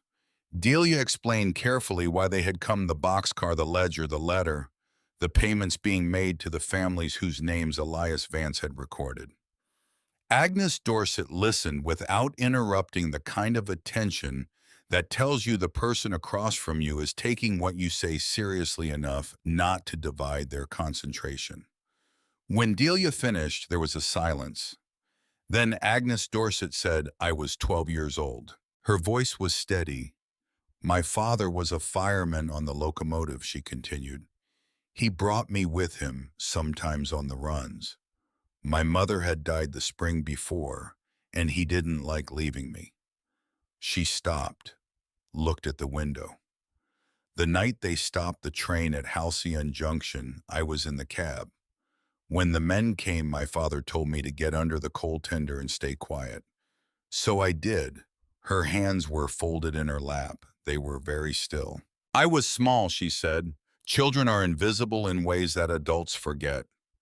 I was under the tender in the shadow, and I could see most of what happened on the ground between the locomotive and the first car. She paused. The men wore cloth over their faces, all but one of them near the end when they had decided to leave the car with the paymaster locked inside. He pulled the cloth down. I think he thought everyone was far enough away that it didn't matter. She looked at Delia. I had seen him before. He had come to the spur 2 months earlier in his fine suit, shaking hands with everyone. I remember his face because he had a way of looking at people that made you feel as though he was calculating something, and I didn't like it. And my father said I was too young to have that kind of opinion about a grown man. Her voice was dry with something that had aged quietly for a long time. I was not too young. Delia sat very still. "And you're certain," she said, "of what you saw?" Agnes Dorset looked at her with those sharp, dark eyes. "I have been certain for 30 years," she said. "I told my father. He told me I was mistaken. I told 2 other people over the years, and they told me I was mistaken. I was a child, then a woman, and the world was fairly consistent about which kinds of testimony it was prepared to accept from those categories." She stopped. "I have been waiting a long time for someone to ask me the right question." Delia opened her leather case. She took out the form she had prepared the night before, a sworn statement. She had asked the notary in Garnet to wait for them on the basis of a $50 and a brief explanation that had clearly piqued his professional interest. Agnes Dorset read it carefully in the way of someone who has learned not to sign things without understanding them. Her lips moved slightly on the longer sentences. When she finished, she set it on her knee and looked at Delia. "This names him," she said. "Yes," Delia said, "and it will be notarized." "Yes." Agnes Dorset picked up the pen that Delia had placed beside the document. She signed with a steadiness that spoke of a woman who understands that this particular signature is one she has been waiting to make for a very long time. Delia took the document and thanked her and stood to go. Jed was already at the door. Agnes Dorset spoke one more time to Delia's back. "What's in the strong box," she said, "was earned by good men in hard conditions." She paused. "See that it goes back to them." Delia turned. "It already is," she said. They returned to Caldera Spur in the late afternoon, the wagon moving through the valley in the long golden light of early October, the mountains to the west going purple, and the sage along the road catching the light at the exact angle that turned it silver. Biscuit was in the wagon bed, his chin on the side rail, watching the road behind them go past with the calm vigilance of an animal that has no particular concerns but pays attention as a matter of habit. The white blaze on his face caught the last of the sunlight. Delia had the signed statement folded in her jacket pocket, pressed flat against the pocket watch, the 2 pieces of paper that were now the most important things she owned. She had been thinking the whole drive back about the boxcar. There was something that had been troubling the edge of her thoughts since the second day of work in the car, a small, persistent awareness not quite formed into conscious observation that settled at the edge of her attention like a sound heard through a wall. That evening after supper, Martha had brought stew and sat with them while they ate. Delia went back to the boxcar. She brought the lantern. She went alone except for Biscuit, who had not been given a choice in the matter because he did not acknowledge the category of Delia going somewhere without him. Inside the car, she moved the lantern slowly, letting the light play across the floor and walls, looking at what she had been looking at for 2 weeks with the deliberate attention of someone trying to see past the surface. The crates were still stacked along the walls. The strong box sat open and largely empty, the velvet lining still soft in places, the gold almost entirely dispersed to the people whose names filled the ledger's pages. Biscuit moved to the far corner of the car, the left rear corner away from the door, where the lantern light fell obliquely and left a region of partial shadow. He stood there for a moment, and then he lowered his nose to the floor, and then he began to scratch at it with his right paw, not frantically, but with the focused, persistent attention of a dog that has noticed something specific. The white blaze on his face pointed straight down as he worked. Delia watched him. She came and crouched beside him and put her hand on the floor where he was scratching and felt or thought she felt a slight difference in the resonance of the wood under her palm, a faint, hollow quality present at this point and absent 8 inches to the left. She rapped the floor with her knuckle, then moved 2 inches and rapped again, then moved back. The sound was different. She took the small chisel from her jacket pocket and worked it carefully into the gap between the floor planks at the corner following the seam until she felt it catch on something. not a nail, an edge. She pried slowly the way her father had taught her, to open things that were meant to be closed, respecting the material, following what it offered rather than forcing what it resisted. The plank section rose. Beneath it, in the space between the wooden floor and the iron plate of the car's base, was a narrow void. And in the void, wrapped in oilcloth that had preserved it against the damp, was a book, smaller than the ledger, bound in dark leather. She lifted it out and set it on her knee, and Biscuit settled beside her on the car floor and put his chin on her left thigh, the warm weight of him steady and present, and she opened the book under the lantern light. It was a diary. Elias Vance's handwriting, but not the careful, formal hand of the payroll ledger. This was his private hand, faster, less evenly spaced, the letters of a man writing for himself rather than for the record. She read slowly, moving through the entries, understanding as she read that this was the interior account of the last days of a man who had made a decision and was living inside the consequences of it. The entries detailed what she already knew from the letter, but with a texture the letter had not permitted the fear. He had worked to suppress the physical cold of the car in those first days, as the Wyoming autumn deepened the sounds from outside that gradually diminished and then ceased.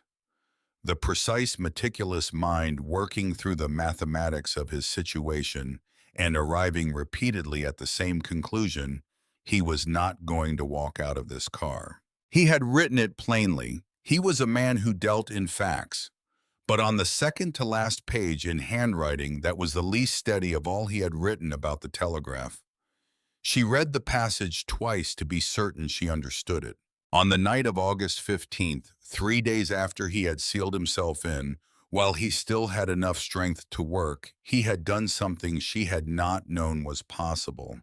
He had found in the tool crates that made up part of the car's cargo a portable telegraph unit, the kind used by survey crews for temporary field communication. He had connected it to the rail itself using the iron of the track as a conductor, and he had sent a message. A short message, as much as the diminishing battery would support, directed to the company telegraph office in Chicago. He had named Edgar Vane. He had stated what he knew and what the ledger would prove. He had given the number of the car and the name of the sighting. And then the battery had given out, and he had not been able to determine whether the message had gone through, or whether it had been received, or what had been done with it if it had. Delia sat very still on the floor of the car, with the diary in her lap, and the lantern making a pool of light around her and Biscuit's chin warm on her thigh. She knew before she had fully finished forming the thought what had happened to that telegram. She knew it with the certainty she brought to every problem whose underlying structure she had taken the time to understand. A telegram naming Edgar Vane, sent to a company telegraph office in Chicago, would have passed through the territorial relay station. The territorial relay station in 1855 had been located in Clearwater Junction, which Edgar Vane had been building that autumn with the money from the stolen payroll, which had not yet been called Vane Falls. Someone had received that telegram.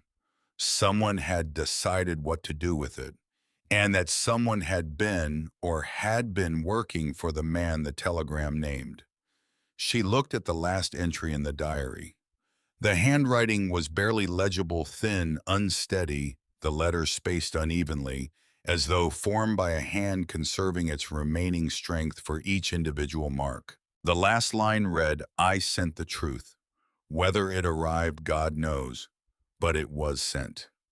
She closed the diary. She sat for a long time in the lantern light, with Biscuit's warmth against her, and the pocket watch ticking in her jacket, and the sound of the Wyoming wind moving across the spur outside.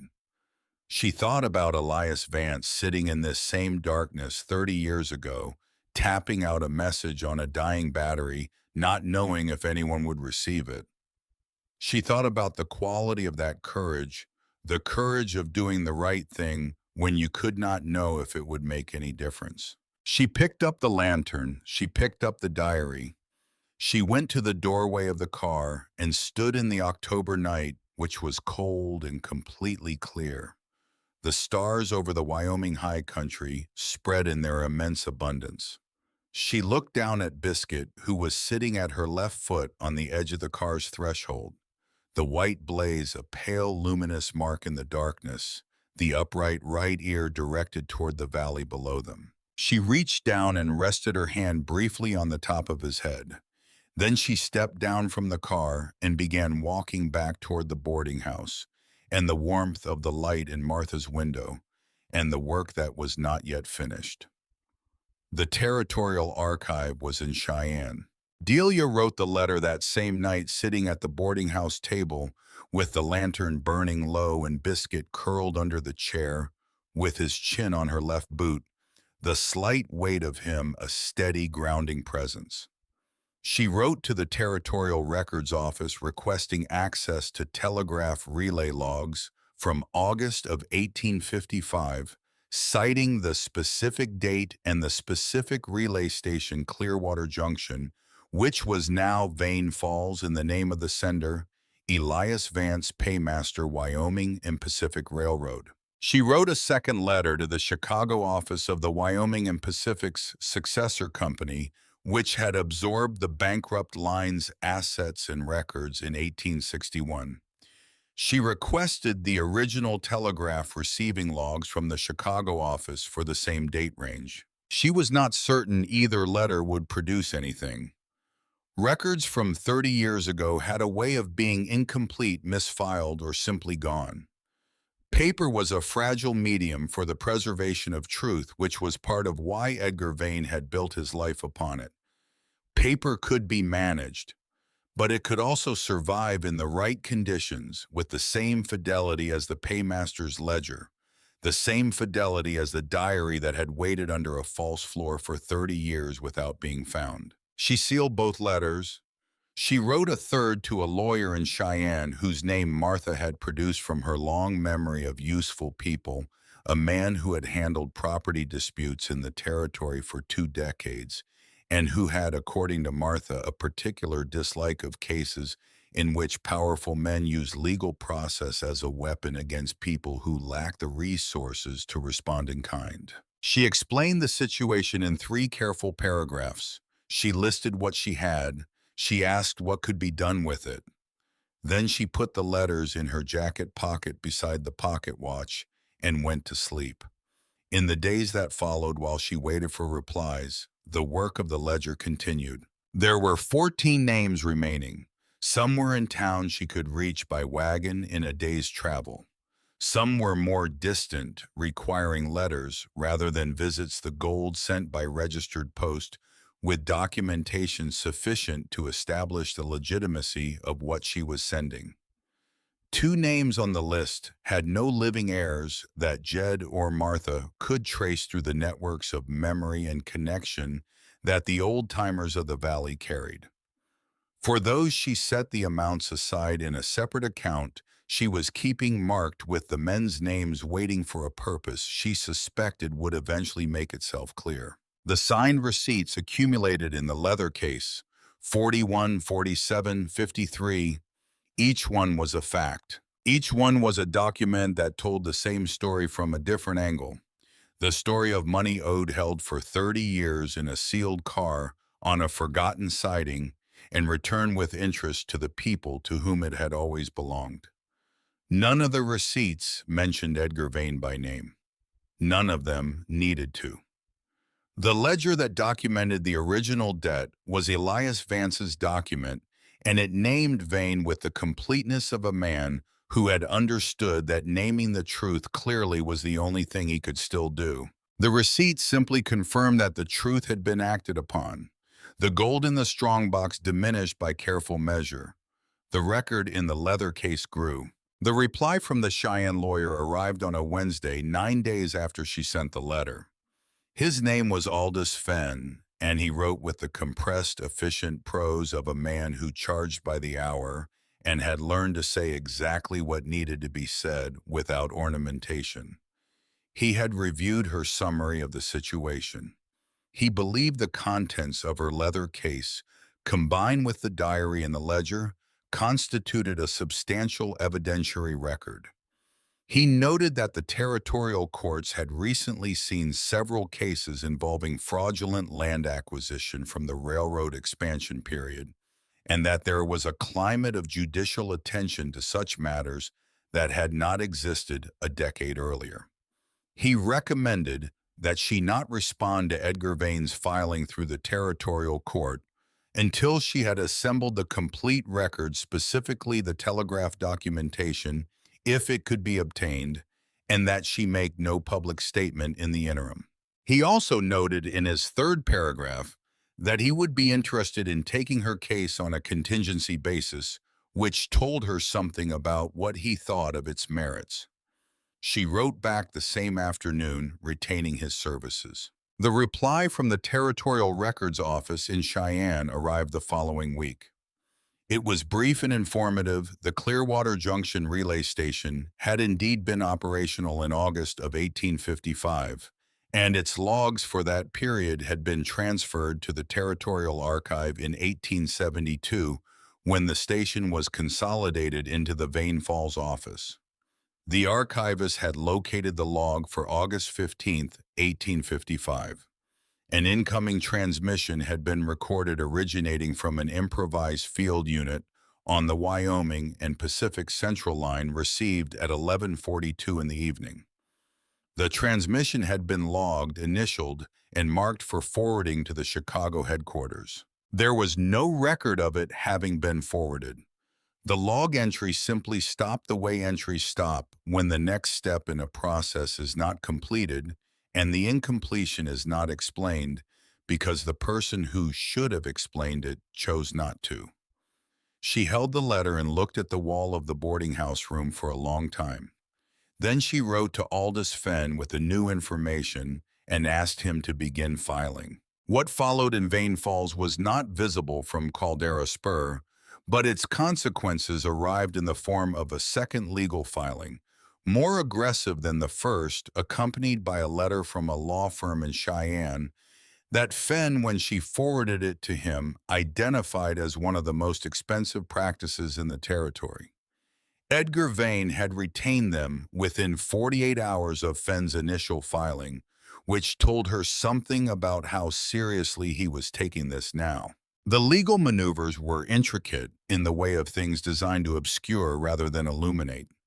Arguments about salvage law and railroad succession and the statute of limitations on claims arising from transactions more than 20 years old. Technical objections to the provenance of the ledger. A motion challenging the validity of Agnes Dorset's sworn statement on the grounds of the years elapsed since the events she described. Delia read each filing carefully at the boarding house table, working through the legal language with the same patient, methodical approach she brought to every problem that required understanding a structure before you could act on it. Jed sometimes sat across from her while she read, not offering comment because he understood that what she needed from him in these moments was simply the solid, uncomplicated presence of a person who was on her side.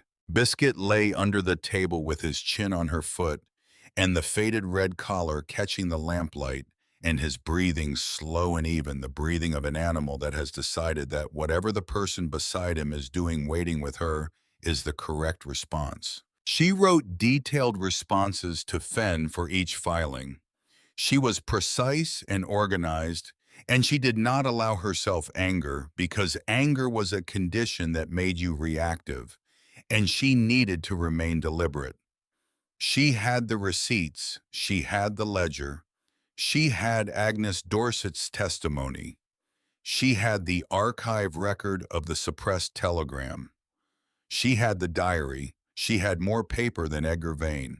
And then on a Tuesday morning in the third week of October, with the first frost of the season whitening the sagebrush and the air carrying the sharp, cold iron edge of Wyoming high country, approaching winter, she heard the sound of a horse and carriage on the track outside and looked up from the table and knew, before she went to the window, Before she saw the black carriage with the brass fittings and the matched pair of bays that Edgar Vane had always preferred for formal travel, she knew exactly who had come. Biscuit heard it first. He rose from under the table with the fluid, unhurried movement of a dog that is not alarmed but is paying close attention. He walked to the door of the boarding house room and stood there, not blocking it exactly, but present in the doorway with a quality of stillness that was different from his ordinary stillness. The white blaze on his face was directed toward the track outside. His right ear stood fully upright, turned toward the sound of the arriving carriage. His body was low and level, not tense in the way of a dog preparing for aggression, but settled in the way of something that has planted itself and does not intend to move without reason. Delia watched him for a moment. Then she straightened the papers on the table, put the leather case to one side, where it was clearly visible, and went to the door. Edgar Vane descended from the carriage with the care of a man in his 60s who has maintained his physical dignity throughout his life and intends to continue doing so. He was dressed as she had always seen him dress: the good suit, the correct hat, the bearing of a man who understood that presentation was a form of argument and had never stopped making it. He was thinner than she remembered, or perhaps it was the outdoor light that revealed what the controlled interior of his office had concealed. His face held its smooth, unreadable quality. His pewter eyes moved from the boarding house to the converted boxcar at the end of the siding, and then to her standing in the doorway, and they registered nothing she could read. Biscuit took 2 steps out from the doorway and positioned himself slightly ahead of and to the left of Delia, the white blaze forward his body between her and the approaching man. Not threatening, simply there. A fact. Edgar Vane looked at the dog for a moment, then at Delia. "May I come in?" he said. It was framed as a question, but had the quality of a statement by a man who was not accustomed to being told no. She stepped back from the doorway. He entered the room and stood in the center of it, and for a moment he simply looked. At the table with its papers in the leather case, at the open ledger, at the boarding house walls where she had pinned a careful arrangement of documents, a copy of the bill of sale for the boxcar, several of the signed receipts, the archived letter from Cheyenne, the timeline she had constructed of the events of August 1855. He looked at the cross-peen hammer sitting on the corner of the table, its hickory handle dark and smooth, and something moved in his face, a small involuntary recognition that was there and gone before she could fully read it. He had known that hammer. It had belonged to his brother. The sight of it here in this room in his niece's possession, in the middle of all of this, appeared to say something to him that required a moment to process. Then he looked at her. "You've made quite the situation," he said. His voice was its usual flat administrative tone, the voice of a man conducting a transaction. "I've been settling debts," she said. "You taught me the value of that." A pause. The quality of it was dense. He said, "I've come to make you a reasonable offer, Delia. This doesn't need to go further. The legal process is slow and expensive, and the outcome is uncertain, regardless of what either of us believes. I'm prepared to make a significant payment to you directly in exchange for the ledger and the associated materials. You could begin your life with real resources rather than a rusted boxcar and a stack of paper." She looked at him. He continued with the smooth, calibrated reasonableness of a man who had closed difficult negotiations before. "I am not without sympathy for your position. You've been resourceful. Your father would have—" He paused almost imperceptibly. He would have appreciated the thoroughness. The mention of her father sat in the room between them like an object that had been placed there carelessly. She said, "Did you know Elias Vance was still alive when you sealed that car?" The question was quiet. It was not an accusation. It was the question she had been carrying since the moment she read the letter. The human question, the one that could not be answered by paper. Edgar Vane did not move. The silence stretched. It had a weight and a texture that was different from ordinary silence, the weight of a thing that is true, and both people in the room know it is true, and one of them is deciding whether acknowledgement changes anything. He did not answer. That answer, the absence of denial, the absence of outrage, the absence of the automatic reflexive insistence on innocence, that an innocent man would have produced without thinking, settled in Delia's chest with the finality of something completed. "I'm not selling anything," she said. Her voice was steady. "These aren't my debts to forgive." He looked at her for a long moment. She met his eyes, the pewter eyes she had looked into across countless dinner tables in his quiet house, the eyes that had looked back at her from across the invoice on her birthday morning, the eyes that had never in 4 years shown her anything she could call family. In them now she saw something she had not expected. Not anger, not calculation, though the calculation was certainly still running somewhere behind them. What she saw briefly before his expression closed again into the careful blankness he had worn his entire life was something closer to exhaustion. The exhaustion of a man who has been managing a very large and very heavy secret for 30 years and has finally arrived at the moment where the managing ends. He put his hat back on. He walked to the door. At the threshold with Biscuit stepping aside to let him pass with the dignified, considered motion of an animal that has made a judgment and is expressing it through movement. Edgar Vane stopped. He did not turn around. "Your father," he said, "was a better man than I gave him credit for." Then he walked to his carriage and got in, and the driver turned the match bays on the narrow track with the careful precision that expensive driving required, and the carriage moved back down the road toward Garnet, where the eastbound train would take Edgar Vane back to Vane Falls. She stood in the doorway and watched him go. Biscuit came and sat beside her left foot, the white blaze forward, the upright right ear tracking the diminishing sound of the carriage. She put her hand briefly on top of his head. His coat was warm from the room's residual heat. She went back inside and sat down at the table and was very still for a moment, the way you are still when something large has just passed through a space and you are waiting for the air to settle. Then she picked up the cross-peen hammer and turned it in her hands, feeling the familiar weight and balance of it, the hickory handle smooth and dark under her palms.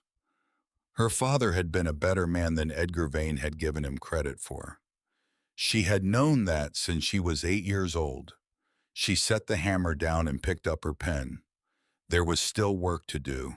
What Aldous Fenn filed in the territorial court 3 days later was not a single document, but a considered sequence of them arranged in the order that told the story most clearly, the story of a payroll. Stolen a man who died preserving the evidence of the theft, and 30 years of a powerful man's prosperity built upon the wages of hundreds of workers who had never been paid. It began with the bill of sale for the boxcar, Delia Ashworth, purchaser, $4 Caldera Spur salvage auction, September 1885, establishing clearly and simply that the car and its contents were hers legally and without ambiguity. It proceeded through the ledger, a facsimile copy, the original held in secure keeping with Vance's payroll entries and, more significantly, Vance's own notations in the margins, the small, precise observations of a man who understood that the records he kept might someday be the only record of what had happened. Then the letter, the full text of Elias Vance's account of the night of August 12, 1855, his identification of Edgar Vane, his statement of the plan as he had understood it, and the action he had taken in response. Then the receipts. 57 of them by the time Fenn filed, each one bearing a signature, each one referencing the original debt and its source in the ledger. each one a separate, independent confirmation of the same underlying facts. 57 families who had signed their names to a document stating what they had been owed, what they had received, and from what source it had come. Then Agnes Dorset's sworn and notarized testimony. 12 careful paragraphs, the account of a woman who had been 12 years old and invisible in a coal tender and had seen what she saw and waited 30 years to be asked. Then the archive record from Cheyenne, the telegraph relay log for August 15, 1855.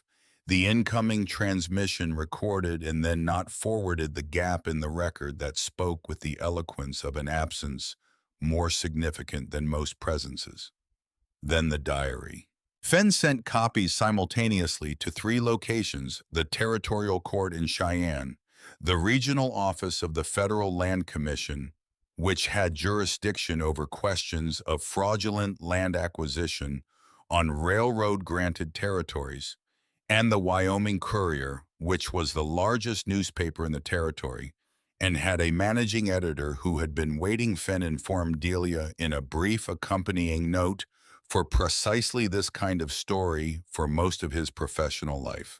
Delia sent one additional copy herself by registered post to the Chicago headquarters of the Wyoming and Pacific's successor company, with a cover letter that was 3 sentences long, that the enclosed documents constituted evidence of the embezzlement of payroll funds from the Wyoming and Pacific Railroad in August of 1855, that the embezzlement had been orchestrated by a senior company officer, and that the company might wish to review its own records for the period in question before the matter became fully public. The Wyoming Courier published the story in its Saturday edition under a headline that was factual and unadorned in the way of newspapers that understand they do not need to amplify material that is already extraordinary. The story ran across 3 columns of the front page and continued inside, and it was careful and sourced and laid out facts in sequence, and let the sequence speak for itself, which is what facts do when they have been accumulated with sufficient care. Delia read the paper at the boarding house table on a Saturday morning with Martha beside her and Jed across from her, and Biscuit under the table with his chin on her left boot, and none of them said very much because there was not much that needed saying. The paper said it. What happened to Edgar Vane after that was not a single event but a series of them spread across weeks and then months, each one individually unremarkable and collectively decisive. His law firm withdrew from the territorial court filing. No explanation was offered, but the withdrawal spoke its own language, the language of lawyers who have examined the evidence against their client and concluded that continued representation serves no purpose except to extend a process whose outcome is no longer genuinely uncertain. The filing was dismissed. The Federal Land Commission opened a review of the Vane Falls land acquisitions from the period 1855 to 1870. The review was not public and its findings were not immediately released, but its existence was known to the people who needed to know it, and that knowledge moved through the commercial networks of Vane Falls with the velocity of information that has direct financial implications for the people who receive it. The bank's creditors grew careful. The partners in Vane's various commercial enterprises grew distant in the way that partners grow distant when the ground beneath a venture begins to feel uncertain. Not running, not making dramatic gestures, simply becoming less available, finding reasons to defer meetings, discovering prior commitments that had not previously existed. Capital has a sensitivity to institutional stability that is almost biological, a tendency to move away from instability before the instability has fully manifested. Edgar Vane sold the bank in November at a price that reflected neither its book value nor its actual worth, but something considerably less than both the price of a man who needs to convert an asset to liquidity faster than the market would prefer. He sold 2 of the larger land holdings in December. In January, he sold the house. He left Vane Falls in February on the eastbound train, and the destination he had given the station agent was not recorded, or if it was recorded, it was not repeated to the people who later thought to ask. He had been the founding figure of Vane Falls for 30 years, the man whose name the town bore, the man whose portrait hung in the bank lobby, and whose ledgers had organized the commercial life of the territory. He left without ceremony, without announcement, without any of the formal acknowledgement that a man of his position might have expected. He was not arrested. The territorial court's jurisdiction over the specific crime was complicated by the passage of time and the death of the primary witness, and the legal complexities were real even if the moral ones were not. What the Land Commission ultimately determined about the fraudulent acquisitions took years to resolve and produced outcomes that were partial and imperfect, in the way that institutional justice is always partial and imperfect when it arrives 30 years late. But Edgar Vane was gone, not defeated in a courtroom, not led away in handcuffs, not publicly humiliated in the dramatic fashion that a cruder story might have arranged for him, simply rendered by the slow, irresistible pressure of a truth he had buried 30 years ago and could not keep buried irrelevant. The thing he had built his life to protect had ceased to exist. The empire of paper had dissolved under the weight of other paper more carefully kept. Her father had been right about grain. You work with it, not against it. The last entry in the ledger was a man named Theodore Sprague. He had been a surveyor on the Central Division responsible for the precise mapping of the line through the canyon sections west of Caldera Spur work that required both mathematical skill and physical endurance. He had been owed one season's wages, $140, plus the survey bonus the company paid for canyon work, which brought the total to $190. His grandson lived in Portland, Oregon. Delia found him through a chain of correspondence that took 3 weeks and involved letters to 4 different post offices and a considerable degree of luck with timing. His name was Franklin Sprague, and he was in his 30s and he worked in a shipping office. And he wrote in his reply to her second letter, never heard the story of his grandfather's railroad work. His grandmother had not spoken of it. He had grown up with no knowledge of what his grandfather had done or what had happened to him afterward. She sent the payment and the receipt by registered post with a letter that explained in plain and careful language the full account of what had happened and what the money represented and who had kept it for 30 years and how it had found its way to him. She included a copy of his grandfather's name in the ledger, the line of Elias Vance's careful handwriting that had survived 3 decades in a sealed iron box and a false floor, and eventually a territorial court filing to arrive finally at the person it had always been intended to reach. She received a reply 2 weeks later. It was 1 paragraph. He said that he had not known what he was missing because you cannot know the shape of an absence until it is filled. He said that he was grateful. He said that he had framed the copy of the ledger page and put it on the wall above his desk next to the only photograph he had of his grandfather, which showed a lean young man in surveyor's clothing standing on the edge of a canyon with a theodolite squinting into a western sun. He signed it, "Thank you for finding us." She read the letter at the table in what had been the boarding house room and was now simply the room she lived in. The room that had become home in the specific and irreducible sense. Not the place she was staying, but the place she returned to. The place whose quality of light at different hours she had learned, whose sounds she recognized, whose cold in the morning she expected, and whose warmth in the evening she anticipated. The gold was gone. Not entirely. There remained a small amount set aside for the 2 men with no traceable heirs, which she had decided after considerable thought to give to the Caldera Spur School Fund. The schoolhouse was structurally sound and needed only windows and a floor and a wood stove, and the fund would cover all three with a margin left for books. But the payroll itself, the double eagles that Elias Vance had sealed into a strongbox and guarded with his life for 30 years, was almost entirely dispersed, returned to the families whose names he had written in his careful hand, carrying interest for 3 decades of waiting. What remained was not a treasure. What remained was a town. Not the town Caldera Spur had been. That town was 30 years gone, its moment of commercial ambition long past. But something was happening in the valley that was different from anything that had been happening before September.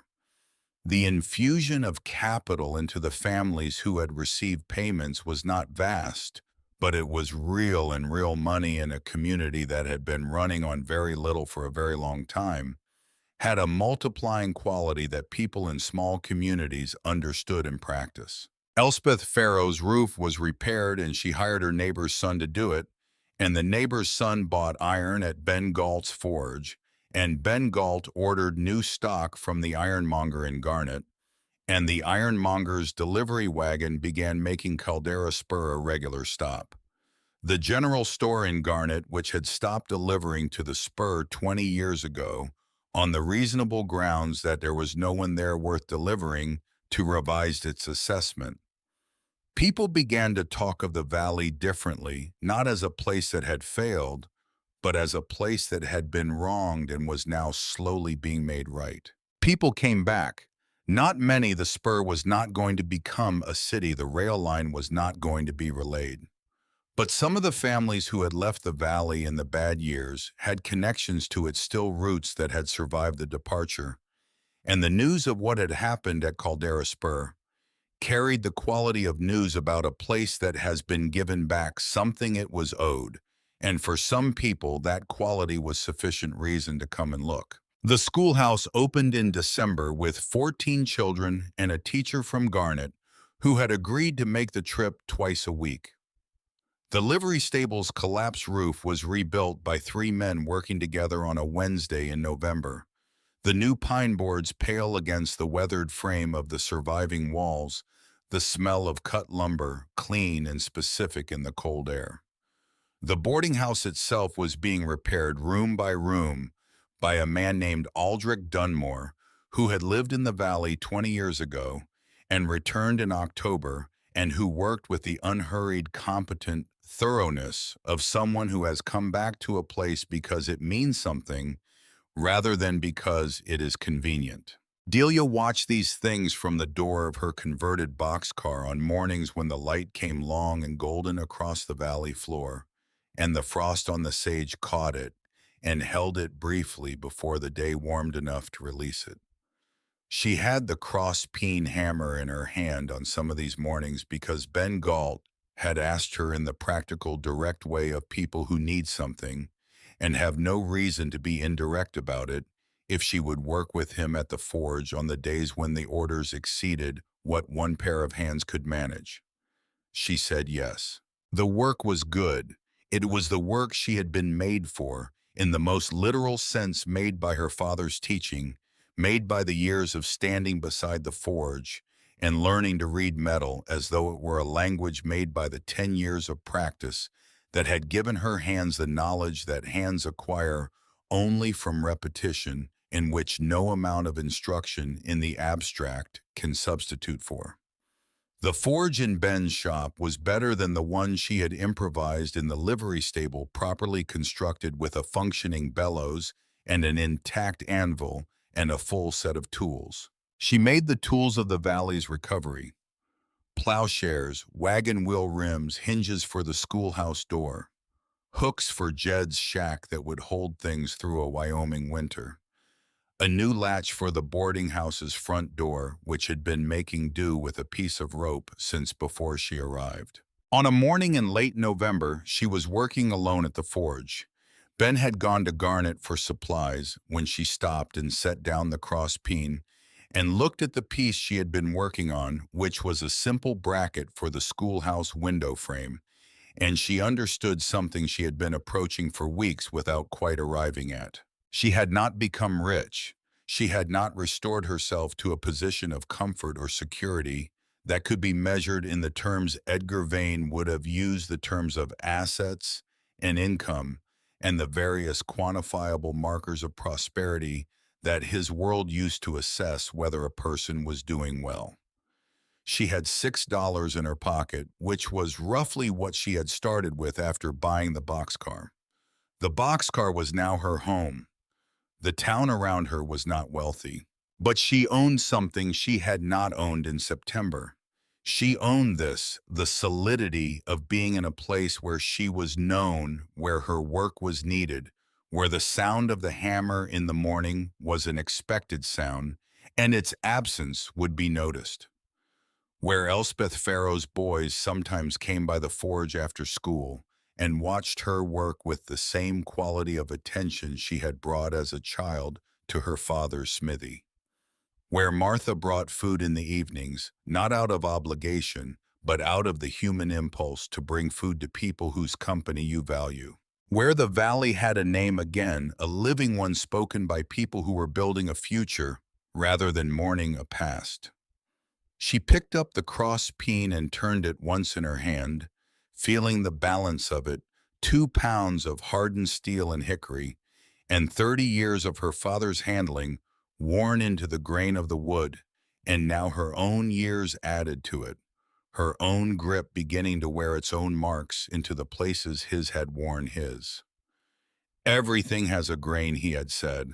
You learn to work with it, not against it, and it will bend to your will. Fight it and it will break, or it will break you. She had been cast out with nothing. She had been handed a train ticket and $10, and the message delivered without words that she was a liability to be discharged rather than a person to be considered. She had spent 4 of those dollars on a locked iron box that 20 men had looked at and walked away from. From the sealed door she had opened with her father's knowledge. From the dead man's letter she had read and acted upon with her father's discipline. From the truth she had not shouted but built piece by piece, receipt by receipt, signature by signature, until it was solid enough to stand on its own. She had made this. Not a fortune. Something more useful than a fortune. She set the hammer down on the anvil and went to the doorway of the forge and stood in the November morning. And the cold came in around her, and the valley opened up before her in its pale winter colors. The sage gray-green and the grass bleached to straw, and the mountains to the west white at their peaks, against a sky that was the deep, clear blue of cold and high altitude. Biscuit came from the corner of the forge where he had been lying on the scrap burlap she kept there for him. He pressed against her left side, his warmth substantial in the cold air, the white blaze on his face bright in the winter light. The upright right ear turned toward the valley, alert and interested as it always was. The faded red collar had been joined recently by a single metal tag she had made herself on a quiet afternoon at Ben's forge, a small disc of hammered copper, simple and plain, with one word stamped into it, Biscuit, because he deserved to have his name in metal in something that would last.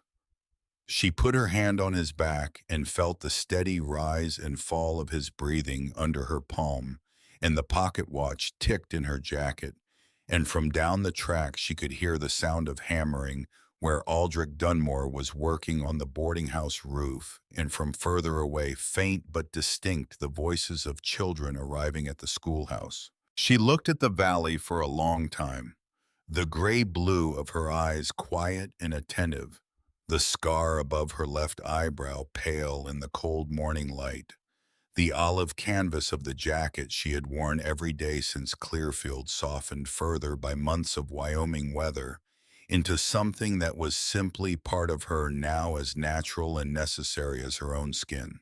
She thought of Elias Vance, who had sat in a sealed car in the dark with a truth he could not deliver, and had written it down anyway, clearly and precisely, and without self-pity, and had hidden the diary under the floor, and had sent the telegram into the uncertain air, and had done every single thing he could think of to do with the time and the materials he had, and then had let go. She thought of her father, who had taught her that metal has a grain and people have a grain, and the work of a life is learning to read both and act accordingly. She thought of the cross-peen hammer wrapped in its oilcloth at the bottom of a trunk and the $4 counted out on an auctioneer's table in the September sun, and the sound a weld bead makes when it finally cracks. She thought it was the best $4 she ever spent. Behind her, the forge was warm. Ahead of her, the valley was wide and cold, and full of the ordinary sound of people doing the work of their days, which was the best possible sound a place could make. She turned and went back inside to finish the bracket for the schoolhouse window. The hammer was waiting on the anvil where she had left it balanced on its face, the hickory handle dark and smooth and exactly the right weight in her hand. She got back to work.